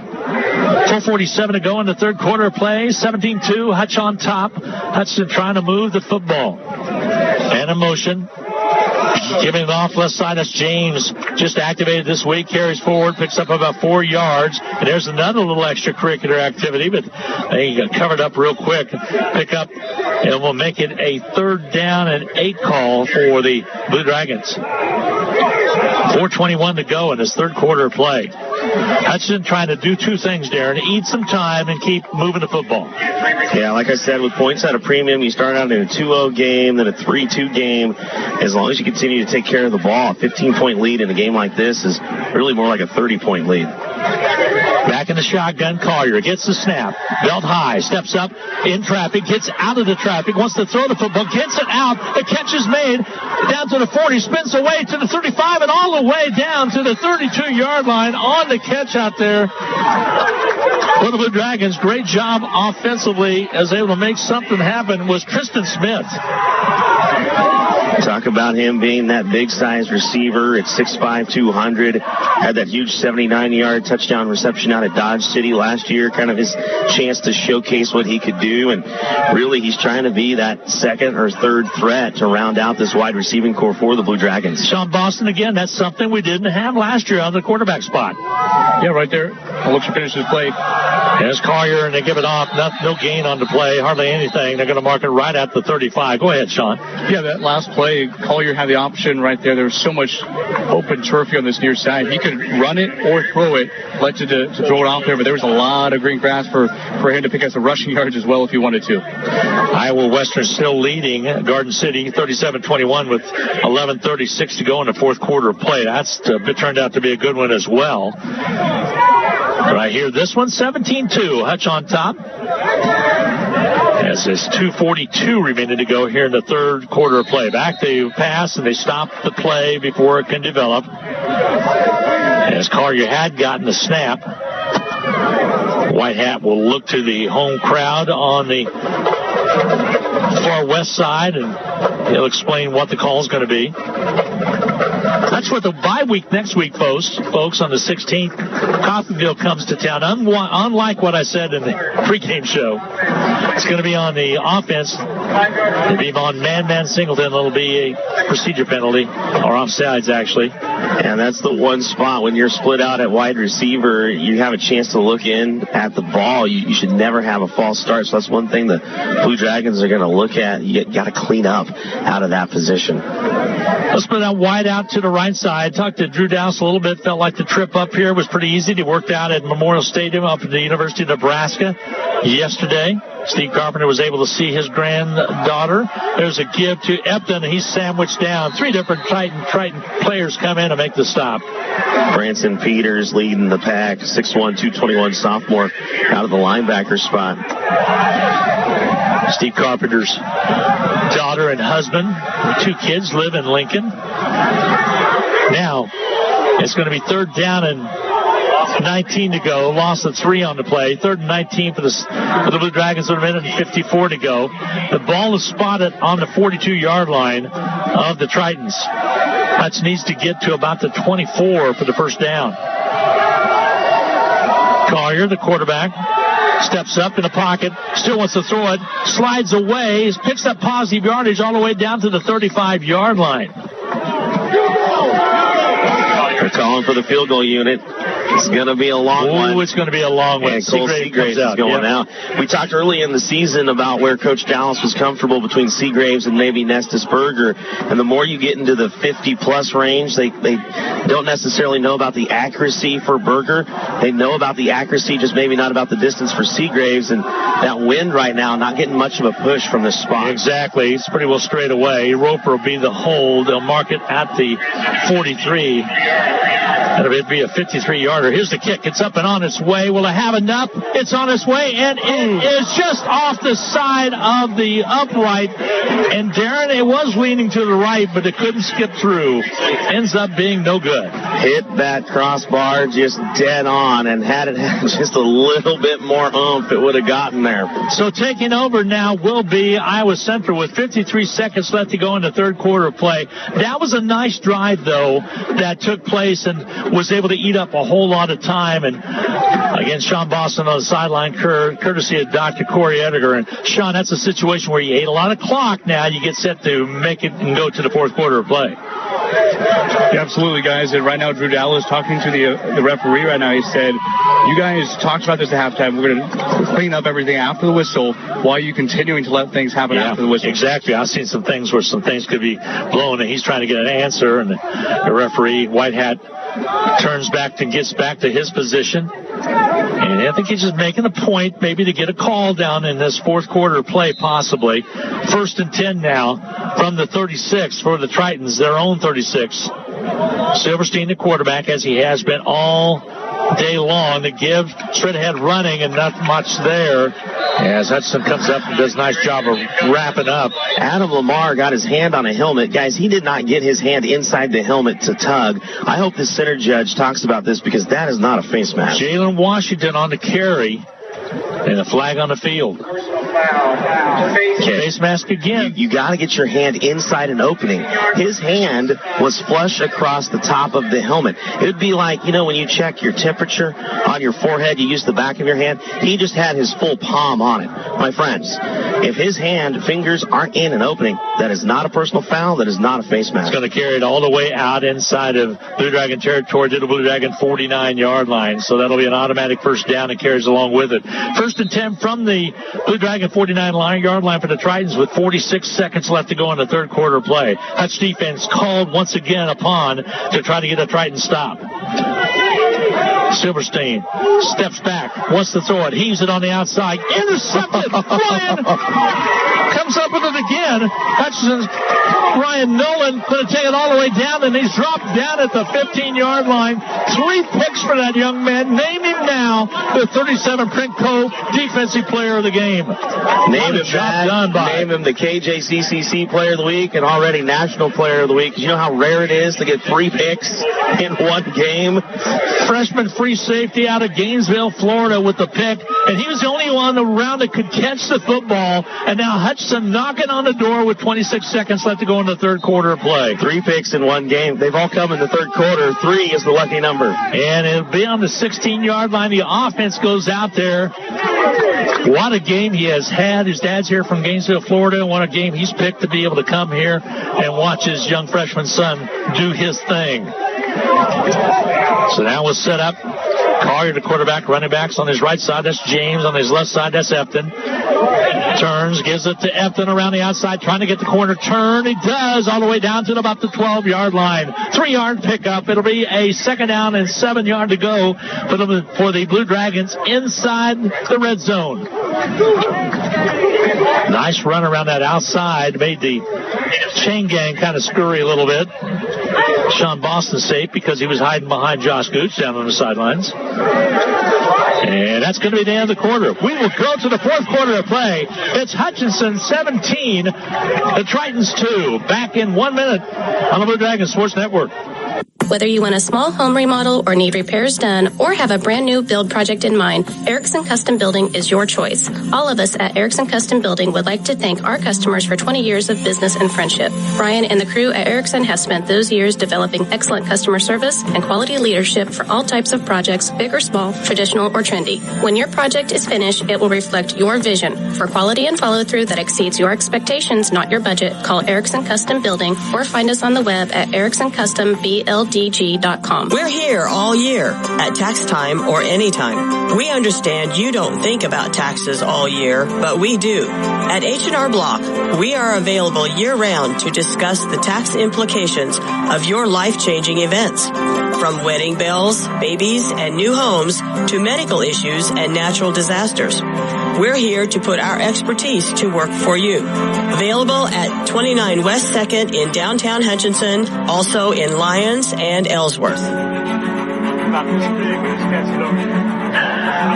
Welcome back, 17-2, as we go to the fourth quarter play. Hutchinson on the drive. Again, what a great job done by Ryan Nolan, his 3rd pick of the third quarter play. And Sean Boston, what does that make? That now ties him for the single game record in Blue Dragon history with 3 interceptions in a single game. Big time right there with 3 interceptions, single game, and he might not be done yet. Here's Collier. He wants to throw it nice into the end zone, off the fingertips of man Singleton. Incomplete. He threw it to the outside shoulder, and Man had turned inside. He tried to whip it around, couldn't do it fast enough.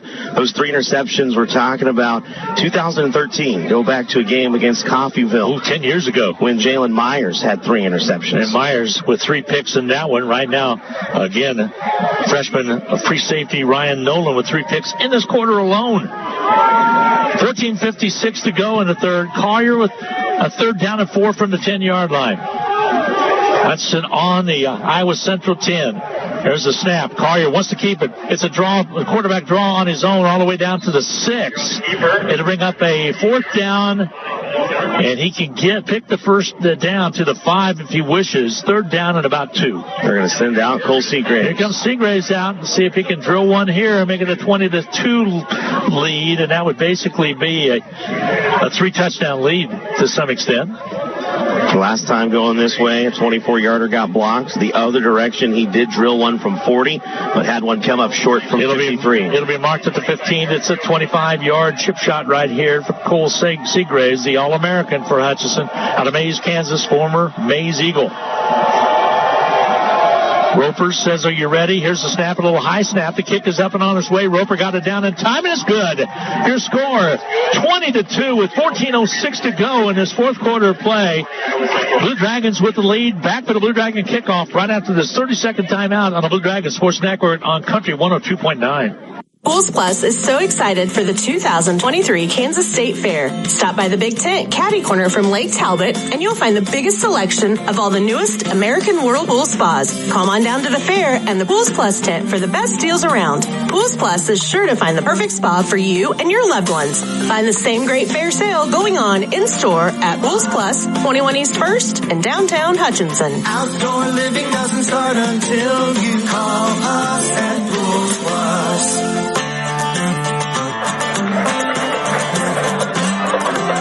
Well, Luke Riker back. He's the chief engineer today back at the Country 102.9 studios. Randy McKay got us going, and Luke's going to bring us home with the 14:06 to go in the fourth quarter play. Hudson leading 20-2. Here's the crazy part. The defense hasn't actually given up any points. The 2 points. You're exactly right. That was the offense. He's not able to get it out of the end zone. Knock on wood real quick. Is there any around my head? I don't see any, maybe in my head. Okay. All right, here comes Berger's kickoff.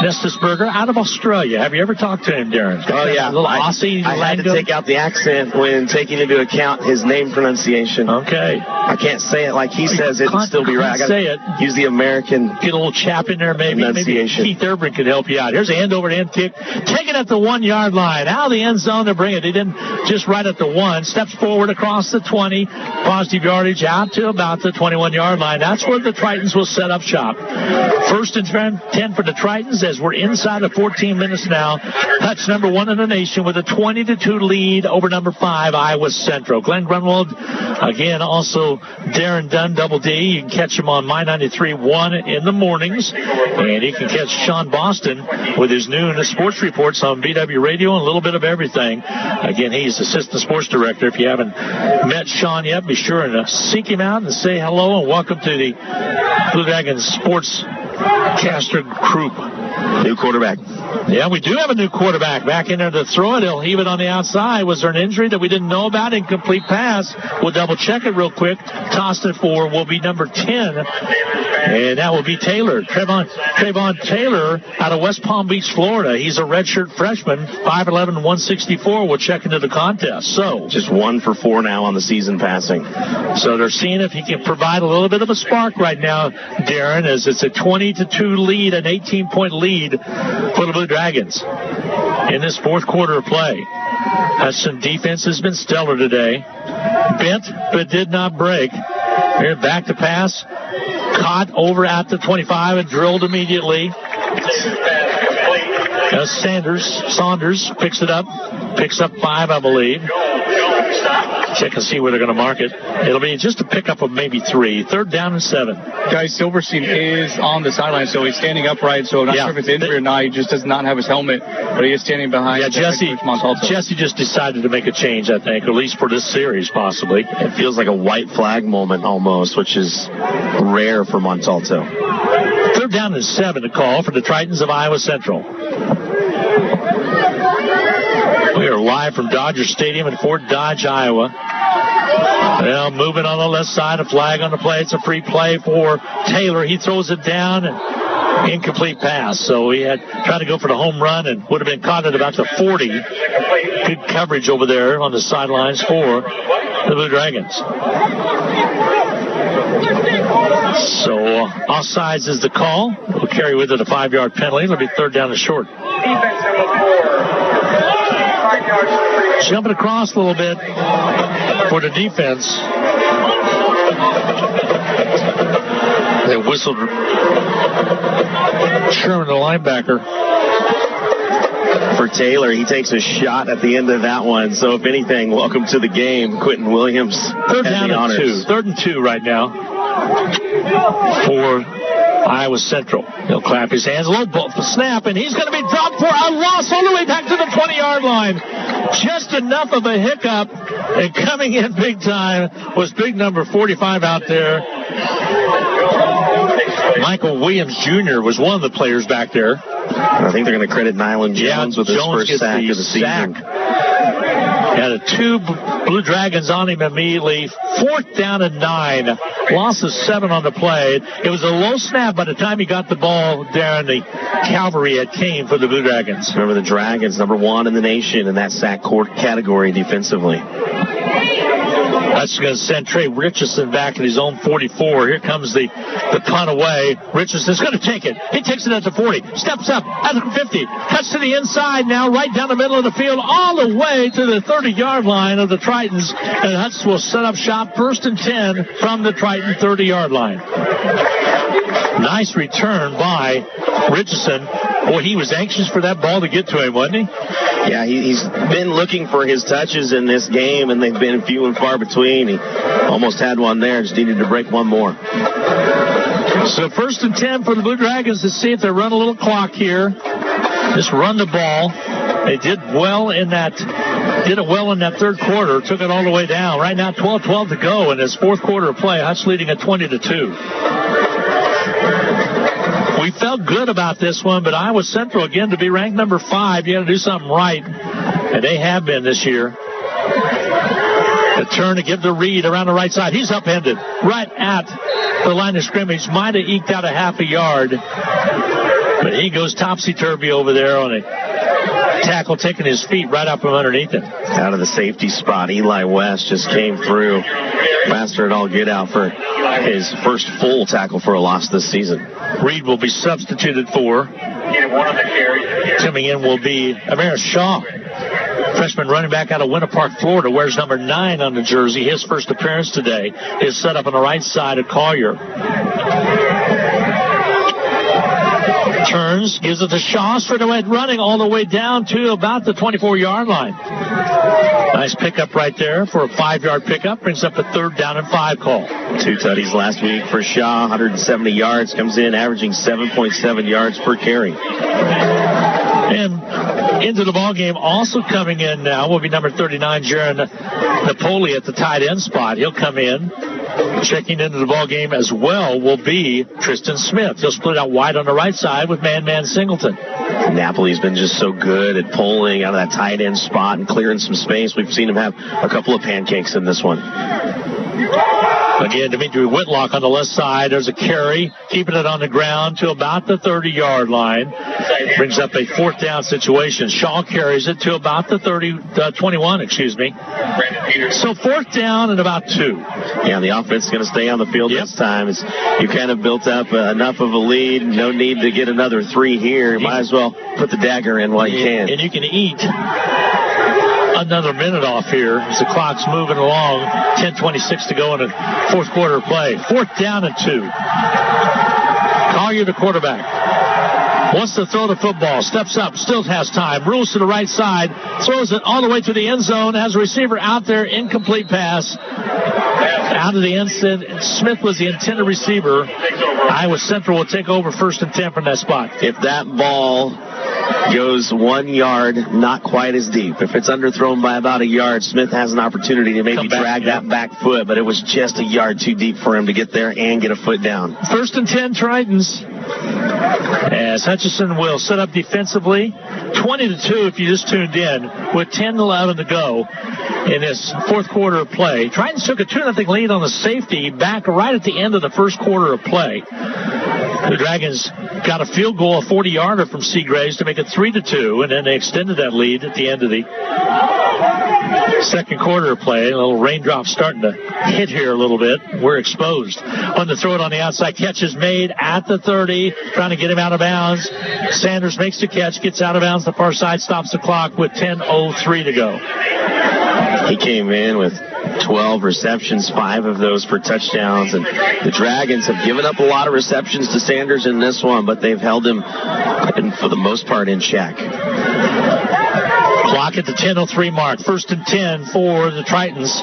Stops that clock with 10:03 to go. Hutchinson's really played well today. There's Taylor's give straight away, running up to the 35, maybe 36-yard line. Pick up a couple on the play. 2nd down and 8 to go with 9:53 remaining to go. Again, we're in the fourth quarter of play. Gabe Hilliard, easy to lose somebody that's 5'8", 188, redshirt freshman, but Walter Bob Jr. able to sniff it out. Set to snap the ball. Taylor gets it. He keeps it himself. He's dropped. Loss on the play. Back about 3-yard loss. It'll bring up a 3rd down and 11. Clock still ticking. Really surprised that they're running as much as they are. And I agree with you with the substitution of Taylor. Just makes it an interesting when you're 18 points down. Yeah, you've been so high on Silverstein. Last year you did a lot of 3- and 4-man quarterback groups. You finally have your guy, so that's why it looks more to me like a white flag moment for Jesse Montalto and Iowa Central. Defense, they get back in time. Taylor wants to step across. He's going to be smothered again. Back at the 25 this time. Loss of 4 on the play. 4th down, punt time for the Tritons with 8:51 remaining to go in this fourth quarter of play. There's that man again. Daniel Brown, he comes in tied for the lead on this team in the sack category. He adds a couple more here this afternoon.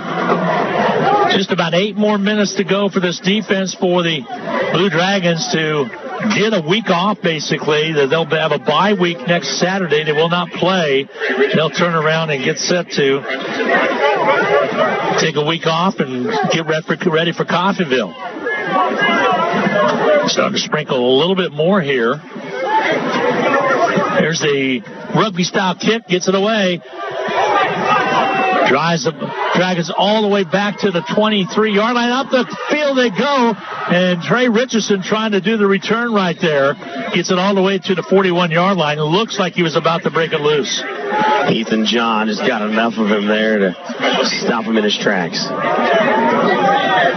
So stops the clock with 8:04 to go. The ball's going to be at the 43 for the Blue Dragons. A little bit of precipitation starting to fall here, a little bit heavier. Although you look at the clouds, they're they're not dark, imminent clouds to show a little bit of rain, but there's a little bit of precipitation starting to fall. Umbrellas start to break out on our near side, the visitor side where we're located. And timeout's going to be taken for the media. We will take a 1-minute timeout right here. 8:04 to go in this.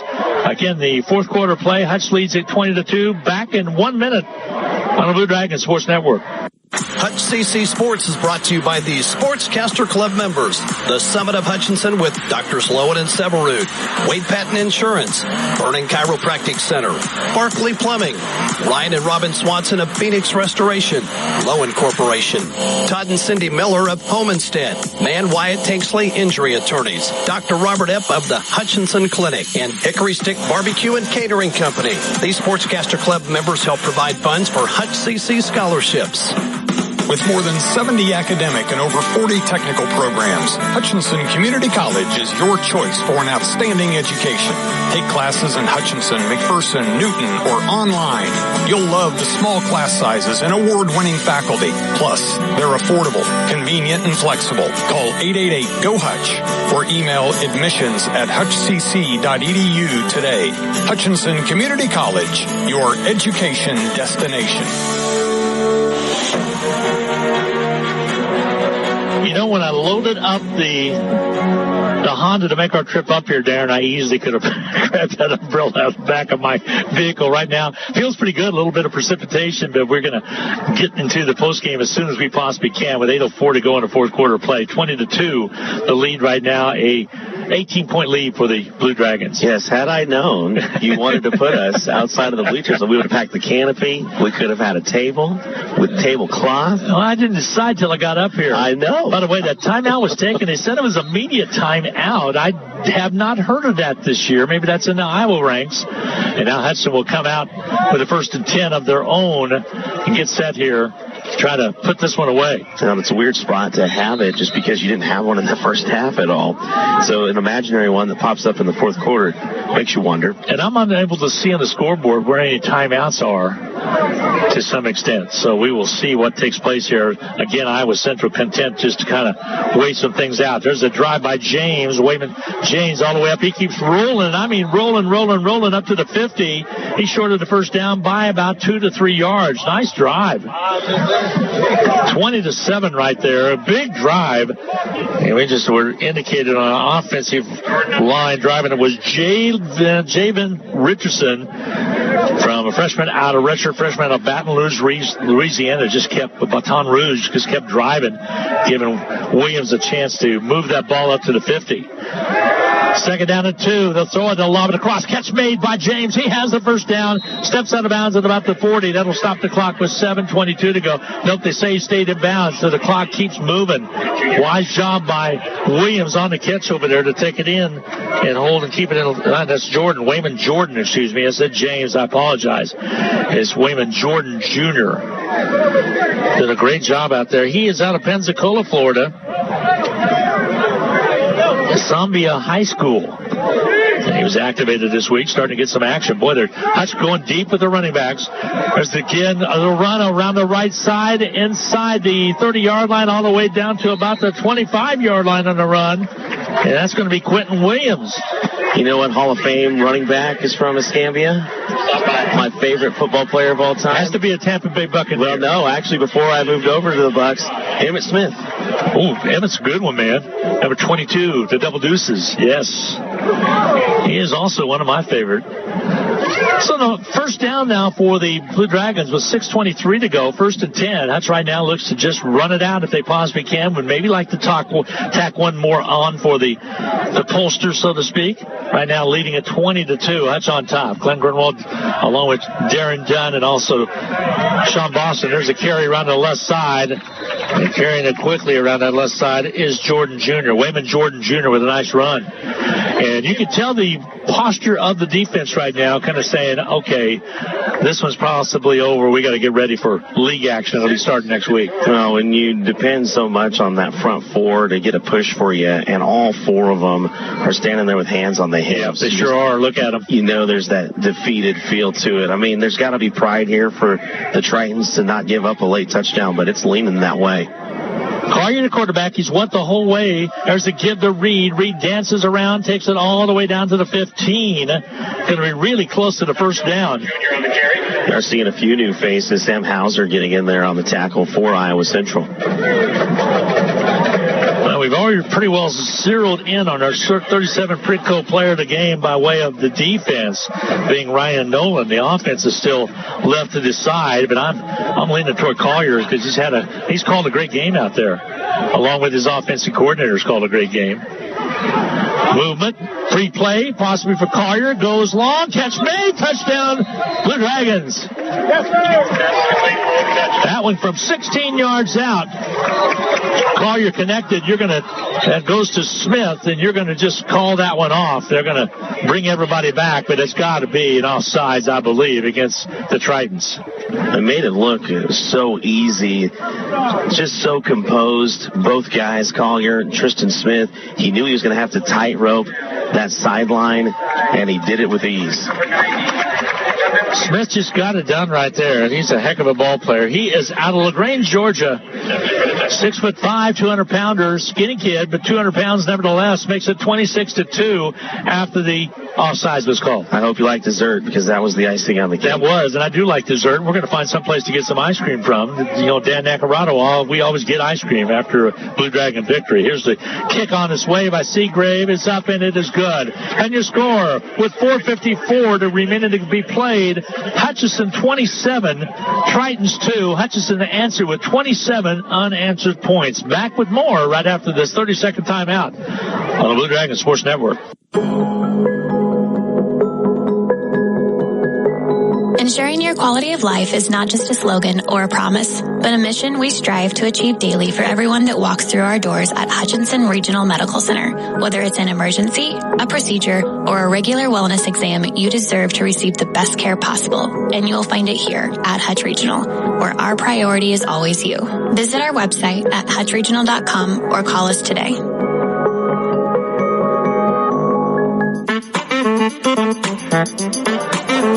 Hi, everybody. Welcome back. Again, we're kind of talking up here. Drew Dallas making a call when they returned that block punt touchdown. He's going, whoa, guys. And at that time, they didn't go over and even look at it in the tent. And he's going like, wait a minute, let's talk about this a little bit. And I think he just calmly laid it out. Shouldn't it be this? And then all of a sudden they realize, you're right, Coach. Yeah, and we will give him the offensive player of the week. At least the go, right? Exactly. At least the go player, because that second passing touchdown there for Collier is big. But essentially, he became the 9th official on this crew to be able to say that, because that's the first mechanic. Before you ever go to a replay or figure out if you can even review something, you replay it in your own mind, and he helped those guys go through that process. What a class act Drew is. Kiss Dragon Talk coming up on Monday night with Rob Dreher. That'll be a 6 o'clock start. There's a ball comes straight out and a drop at about the 30-yard line. Tritons have the ball with 4:47 to go, but Hutchinson right now leading it by 25 points, 27-2. This has been a nice trip up here. Hutchinson will have a happy ride home along with a lot of the parents and fans that have made their way here. Again, super play by the Blue Dragons. Ryan Nolan, free safety out of Gainesville, Florida, with 3 picks in the third quarter, really sealed the deal. And now here come the Tritons. They'll break huddle and come out to the sidelines, and Hutch will get set defensively. Taylor still in at quarterback. Yes, Saunders split to the right side. You can tell by the body language this Triton team we're hoping to knock off the number 1 team in the nation. By the way, a final as Iowa Western beat Garden City this afternoon in Garden. Stepping up as Taylor goes to his safety valve on the outside. Catches May. Good for the first down. Out of bounds. He stops the clock with 4:39 to go. Again, we're in the fourth quarter of play. A little too late. And one thing you're seeing for the Blue Dragons defensively, 4 new faces across that defensive front, including the guy that just made the tackle, Michael Williams Jr. Dodge City leading Highland started the third quarter 7-0. Again, we'll run down that Iowa Western score. We do know Iowa Western won. And flags on the play all over the place on the field. Jackson Haranga jumps here. And that's one thing about getting a different quarterback in there. As much as you try, every quarterback's going to have a little bit different cadence. So when you go in and you have a guy that now says he wants to go on 2, sometimes the repetition or the pause in between that second hut will be a little bit different for your lineman. Hey, Dragon Talk at 5:30 on Monday night, a little bit earlier due to Royals baseball, so we'll move it up to 5:30. There's a snap. Taylor back to pass, looks across the middle, catch made. Saunders has it. He steps out of bounds at the 50. And it picks up positive yardage, pick up of 7. It was 1st and 15. It'll be 2nd down and 4 with 4 minutes to go in the ball game. 2nd and 4. Again, Coffeyville and Independence tonight at 7 o'clock. Dodge City leading Highland in the third quarter of play.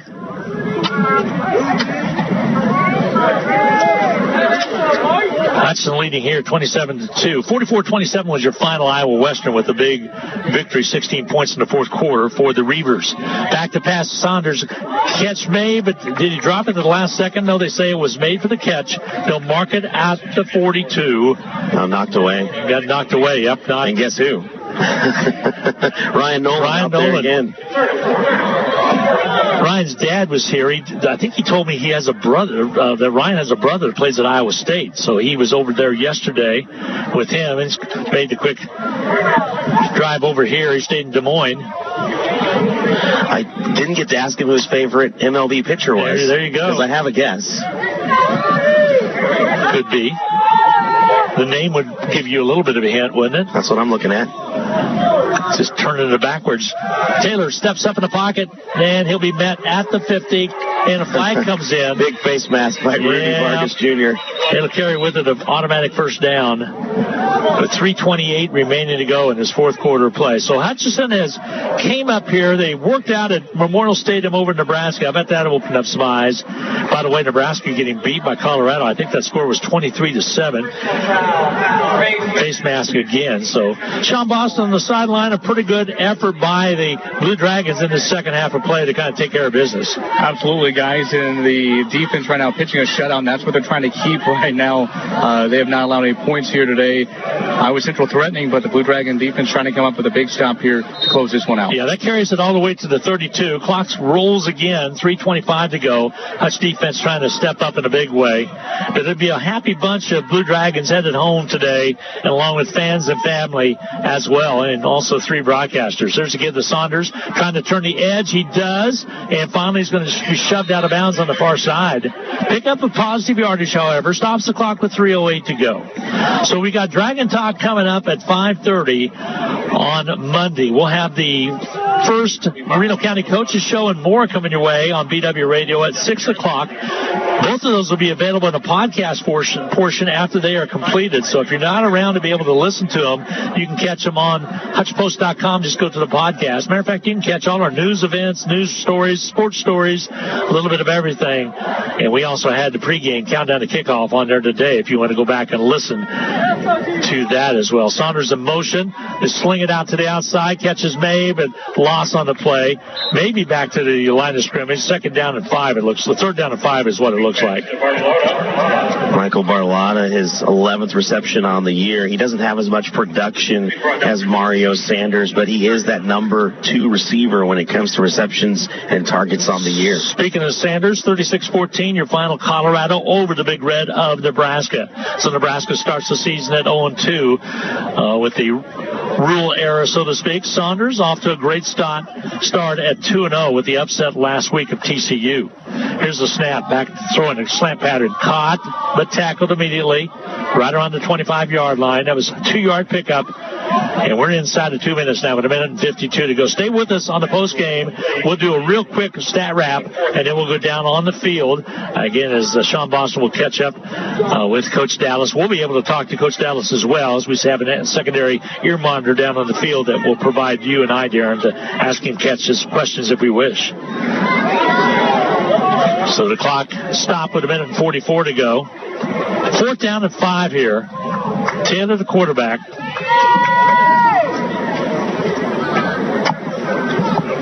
Here comes the snap. Taylor, quick opener, caught. Saunders keeps it inbounds, though. They'll keep the clock going with 1:37 to go. Turnover on downs. Yep, sure is. Was not enough. Short. Thank you, Sean. It was not enough for the first down. And no gain on the play. Hutch will take over, and I'm almost sure it'll be victory formation for the majority of the time. Did they give him a first down? They will. They initially marked him short, just as Sean said, and Coach Dallas, I think, Sean, is down there also pleading the case. Yeah, the official said all he had to do was get to the line. So it'll be a 1st and 10 instead, and the defense with some work to still be done with 1:20 to go. Ball's on the 22, so Hutch trying to pitch that shutout. Again, there was a safety that was scored. The offense could not get it out of the end zone, and now...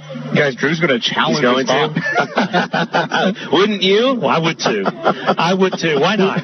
Drew said, I want to challenge the spot, and the official kind of looked at him like, are you serious right now? And he said, I want to challenge the spot. Yeah, exactly, because we've had some questionable spots out there today, so that's exactly what he's going to do. And again, I think it all goes back to when he had to correct the Whitehead on that touchdown return for the touchdown after the block punt. And they had to kind of swallow their whistles, Darren, and say, yeah, you're probably right on that call, when he was right on that call. Well, and I mean, I know Sean called it as he saw it being down there. Even from up here, you saw headlines pull up with his downfield foot, because that's what he's going to mark where the ball is. A full yard short of that line to gain. So the fact that they were that close to the chains, didn't even bother to maybe even go into bringing the chains out to see what it actually looked like right up to the chains, tells me that they were kind of just trying to give Iowa Central one here because it was, quote, close enough. Exactly. K-State in action today. Troy comes to town over at Manhappiness as he gets set to take on the K-State Wildcats. Big win by KU. Just about tried to give it away last night, but a big win over Illinois nevertheless. Salthawks got the big win. Bueller got the big win. Salthawks 50-7 won the win last night. We called that at Gallen Stadium and then jumped in the station vehicle, made our way up here, pulled into town about 6 o'clock in the morning, had a great breakfast, and made our way here to Dodger Stadium. Snoozed a bit in the car, but we'll load up and head home. But I think we got to stop at Sebastian Steakhouse on our way back. It's quite the experience. Sean, have you ever Sean's never been to Sebastian Steakhouse. I've heard about it. Second best steakhouse in Omaha. I was going to tell you, when the doors open, those two wooden doors open, all you hear is, and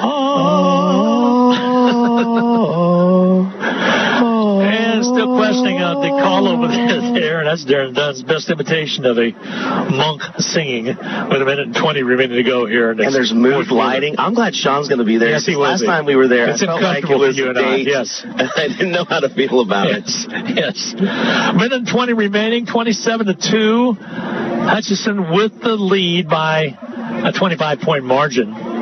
Repeat that, Darren. I was looking with Drew Dallas on the official. He said, "Could we not measure that?" Yeah, well, and that's what I was asking when they initially had it. It was close enough. I mean, you still have to pull the chains closer. They were out kind of in the white. You still have to take it the yard or two it was to get the chains closer to the ball. Yeah, that should have been the first priority rather than spending 2-3 minutes under the tent. Guys, you've had problems with the change the entire game, literally from the first spot.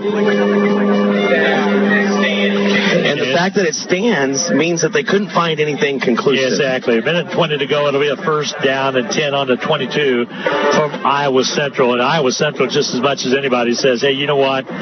We're done here. We're beat by 25 points over 3 touchdowns. And the Blue Dragon team is dancing a little bit out there, and they should. They're going to come away with a big top 5 win by 25 points over Iowa Central. And they'll get set for a bye week. Get some studying done. Maybe some might be able to run home for a couple days. They might let them go next week, but they got business to take care of. We'll talk to Drew after the game. We'll first have the Medicine Shop post-game capsule brought to you by the Little White Castle at 14th and Main. Back to passes. Taylor steps up, rolls to his right, throws across. It's going to be a pick. It's intercepted. Intercepted at about the 5-yard line, and that's for sure is going to do it. Hutch comes away with the pick. First interception of the year for DeMonte Gaston. And Gaston was able to bring it in and returns it upfield with 1:11 to go. Hutch will come in, and now I think it's going to be victory formation. Guys, if Gaston did not make the interception, did you see who was there waiting for it? Would have been of his fourth? Yeah. Oh, man. Well, start calling him the closer. Exactly. Ryan Nolan with 3 picks in that third quarter of play alone to tie a record. 1:11 to go. Hutchinson will set up now and get set to probably just down at victory formation. New quarterback in there as they're going to drop to a knee and take that knee down. A great job by Hutchinson. Just came down here and took care of business in a big way. Jake Parker's in there offensively, and he kneeled down, and Hutchinson just came and sent a message to the NJCAA and the rest of the league, as well as the Iowa JUCO League up here. Go on the road. It's always tough to go on the road. Longest trip of the year. We thought that the Navarro was, but that ended up being a shorter distance than this drive up here, 7.5 hours to get here. There's a second drop of the knee, and that's going to do it. They're going to shake hands. That's going to be your final play of the game. Hutchinson with the win on the road, came from behind, trailed by 2, and win it 27-2. We will take a timeout, come back and add things up. We'll get into the Medicine Shop postgame show. Again, Hutchinson wins it 27-2. We'll be back right after this 2-minute timeout on the Blue Dragon Sports Network. Hi, this is Craig Cooper from Cooper Tire. Are your tires tired? If so, Michelin and Cooper Tire has a great Labor Day deal for you. From now through September 12th, get a $110 rebate on the Michelin Cross Climate 2 or get a $70 rebate on any other set of 4 Michelin passenger or light truck tires. Save some money on great Michelin tires and get that awesome Cooper service you deserve. Cooper Tire, customer driven mile after mile. Hutchinson and Pratt. No time to fix breakfast? Just call us at Anchor Away 662-3100 and we'll have it ready for you. Choose from our selection of breakfast burritos, biscuits, or one of our 5 different complete breakfast plates. Breakfast from 7 to 10:30, Monday through Saturday. If you missed us for breakfast, we're here for lunch and dinner too. Pick up your favorite Mexican dinner or take some home for the family. We're open till 9. That's Anchor Away, drive-through, carry-out, and catering under the water tower at B&. Adams in Hutchinson, 662-3100. APAC Shears has deep roots in Kansas and is Hutchinson's first contractor. This is Beth Smith. APAC Shears is hiring for a variety of positions right now, and we encourage women and minorities to apply for employment. Anyone interested in a rewarding career with the opportunity for advancement should apply at apachishiring.com. APAC Shears offers competitive compensation and excellent benefits. Visit apachishiring.com. APAC Shears, a CRH company, equal opportunity employer. Needing repairs, parts, belts, or bags for your vacuum? How about free pickup and delivery? Hi, this is Donna Pitzer, the bag lady. I work on most vacuums, including Oric, Kirby, Simplicity, and all Panasonics. I can get bags and parts for almost any vacuum, plus save you up to 40% on your bag purchases. I'm excited to announce we are now carrying Titan vacuums. Also ask about our vacuum scents from your bags for mulberry, orange spice, or cinnamon. For vacuum parts, bags, or service, call me Donna Pitzer, the bag lady, at 663-4322.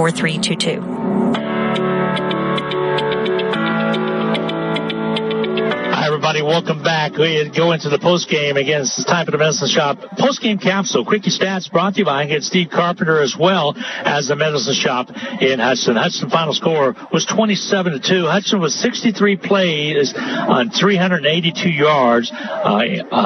ICC with 59 plays, 366 yards. Hutchinson again let Iowa Central get the safety with 18 seconds to go in the first quarter play to take a 2-0 lead, and then we had the 40-yard field goal with 8:10 to go in the second quarter play. 3-2 was your score after that 40-yard field goal by Seagraves.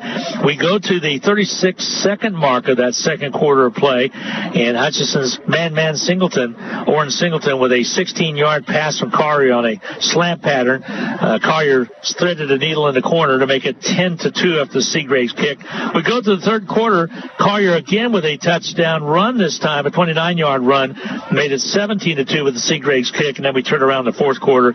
Cole Seagraves with a 25-yard field goal to make it 20-2, and then Tristan Smith with the catch and the TD. 27-2 is your final. Hutchinson just really did a good job out there. The defense stayed strong, Darren, and they just got it done. You look at Collier with 14.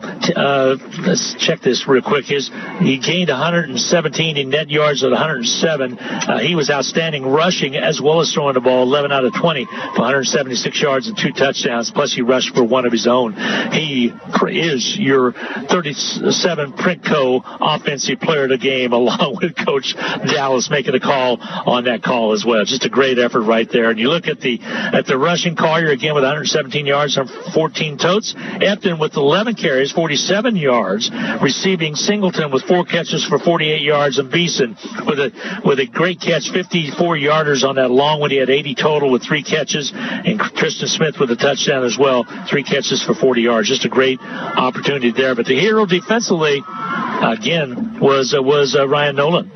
Yeah, he had 3 interceptions in that third quarter. As Sean pointed out, that ties a record for the Blue Dragons that goes back to Coffeyville in 2013. You get that 4th interception to cap things off. You look at Silverstein, he started out so well. Came into the game at 49.4% passing and started off 6 for 8 for 106 yards. He finishes 11 of 28 for 145. So what happened over those next 20 attempts? He goes 5 for 20 for 39 yards and 3 interceptions. They put Taylor in to close out the game. Taylor, who had thrown 3 passes coming into the contest, ends up 6 for 10, but with an interception. And Mario Sanders, the guy they looked to that had nearly half of his catch, like every other catch he had coming into this game was for a touchdown. He gets held out of the end zone, but he does get 10 catches. Meanwhile, Collier for the Blue Dragons started off 3 of 8 for 32 yards. Then he turned it on. Finishes 11 for 20, 176 with 2 touchdowns. So he finished the day 8 for 12, and he slung that ball 144 yards after his slow start. Iowa Western with a big win over Garden City. Again, Independence and Coffeyville play tonight at 7 o'clock. Hutchinson takes care of Iowa Central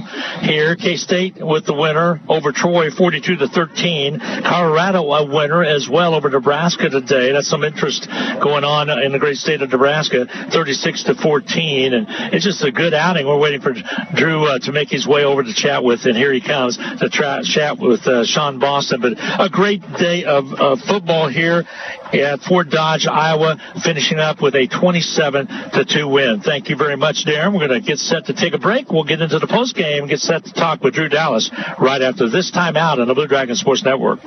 Thanks for listening to Hutchinson Community College Blue Dragons. The Blue Dragons on radio have been brought to you by APAC Shears, Anchor In and Anchor Away, Ashcraft Pharmacy, Brick House Boutique, Midwest Ford and Toyota, RB Drive-In, and these Sportscaster Club members, Todd and Cindy Miller of Home Instead, Bold Office Shares, Man Wyatt Tanksley Injury Attorneys, Dr. Robert Epp of the Hutchinson Clinic, the doctors and staff of Green Vision Group, and the Anchor Grill.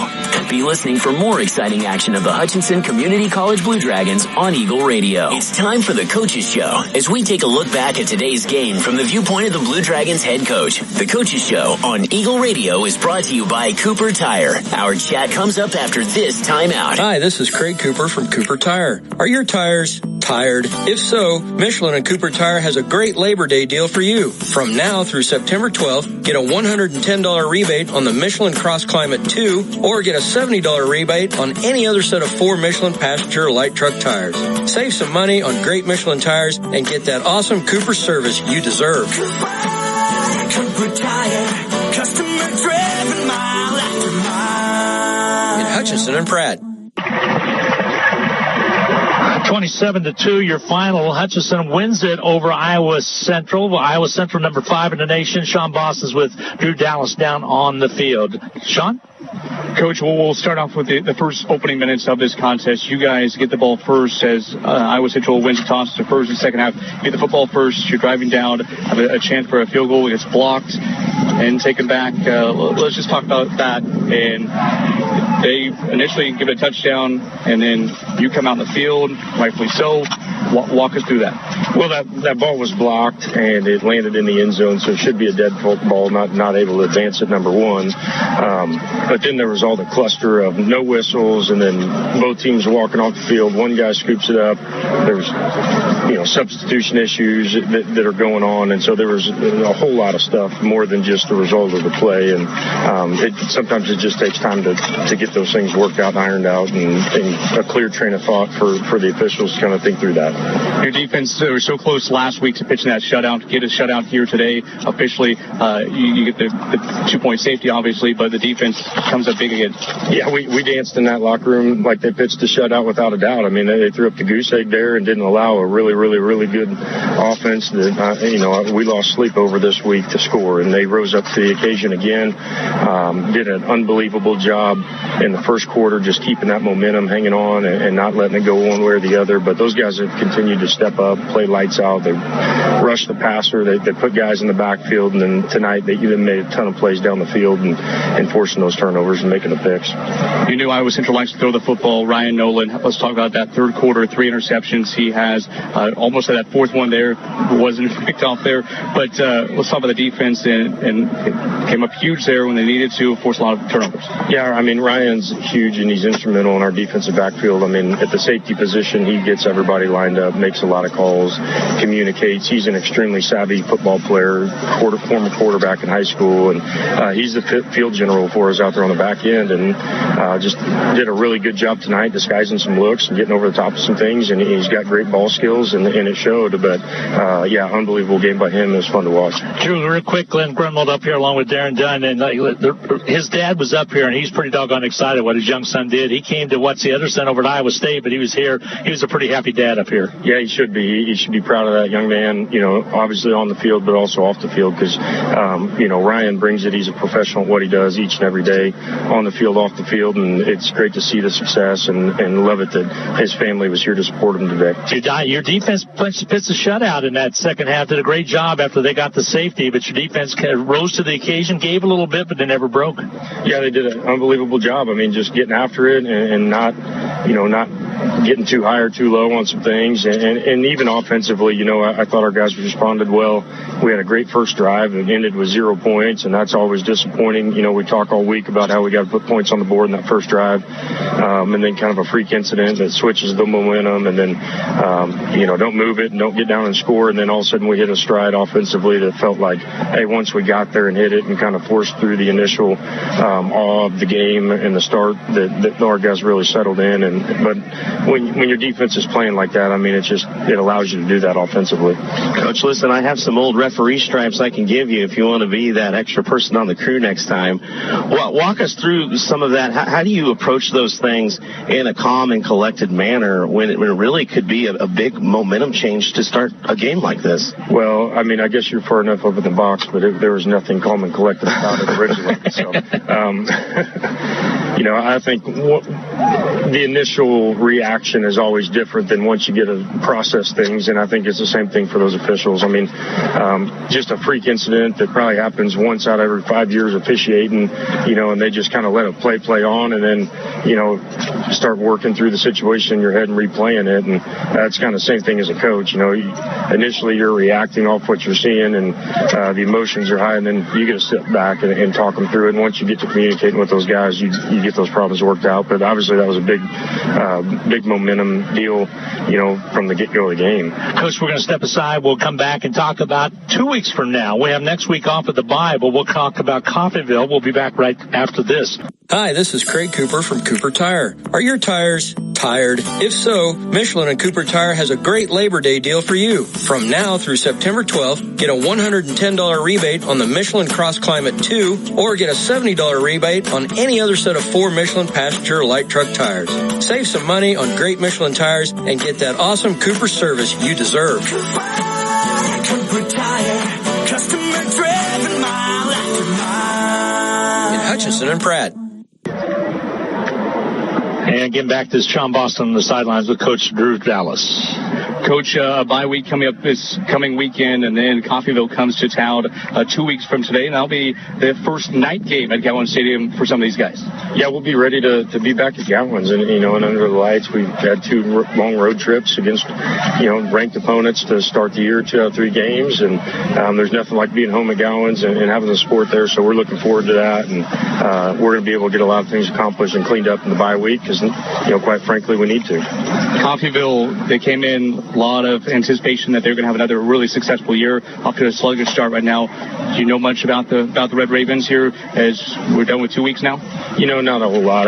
We can't buy into, they're not as good as they were last year, because it doesn't matter who we play. We need to play our best, and they're going to be a good enough opponent to beat us, and that's all that matters. So we'll really get to break down that film tomorrow and try to get a jump start, and then, luckily got a little bit of time to put a game plan together for them. But get healthy and get healed up, and I think initially came out of it pretty clean today, and our guys have earned it. We talk about 4-quarter season, and we just kind of finished up the end of that first one. So, Coach, congrats on the win here today. Enjoy the bye week. Enjoy the long trip home. Absolutely. Thank you, guys. I will step aside at final timeout. Come back, wrap things up here from Dodger Stadium right after this break.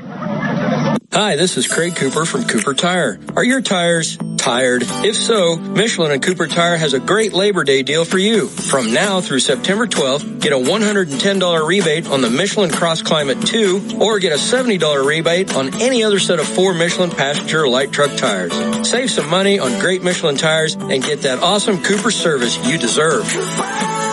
Cooper Tire, customer driven mile after mile. In Hutchinson and Pratt. Great job done on the sidelines with, again, our good friend Sean Boston doing a great job down there. Special thanks to Drew Dallas. And I think the guys have earned a little bit of time off here. We're 1/3 of the way through the season, just about 1/4 with 3 games under our belt. But Hutchinson, number 1 in the nation, took care of number 5 in the nation, 27-5.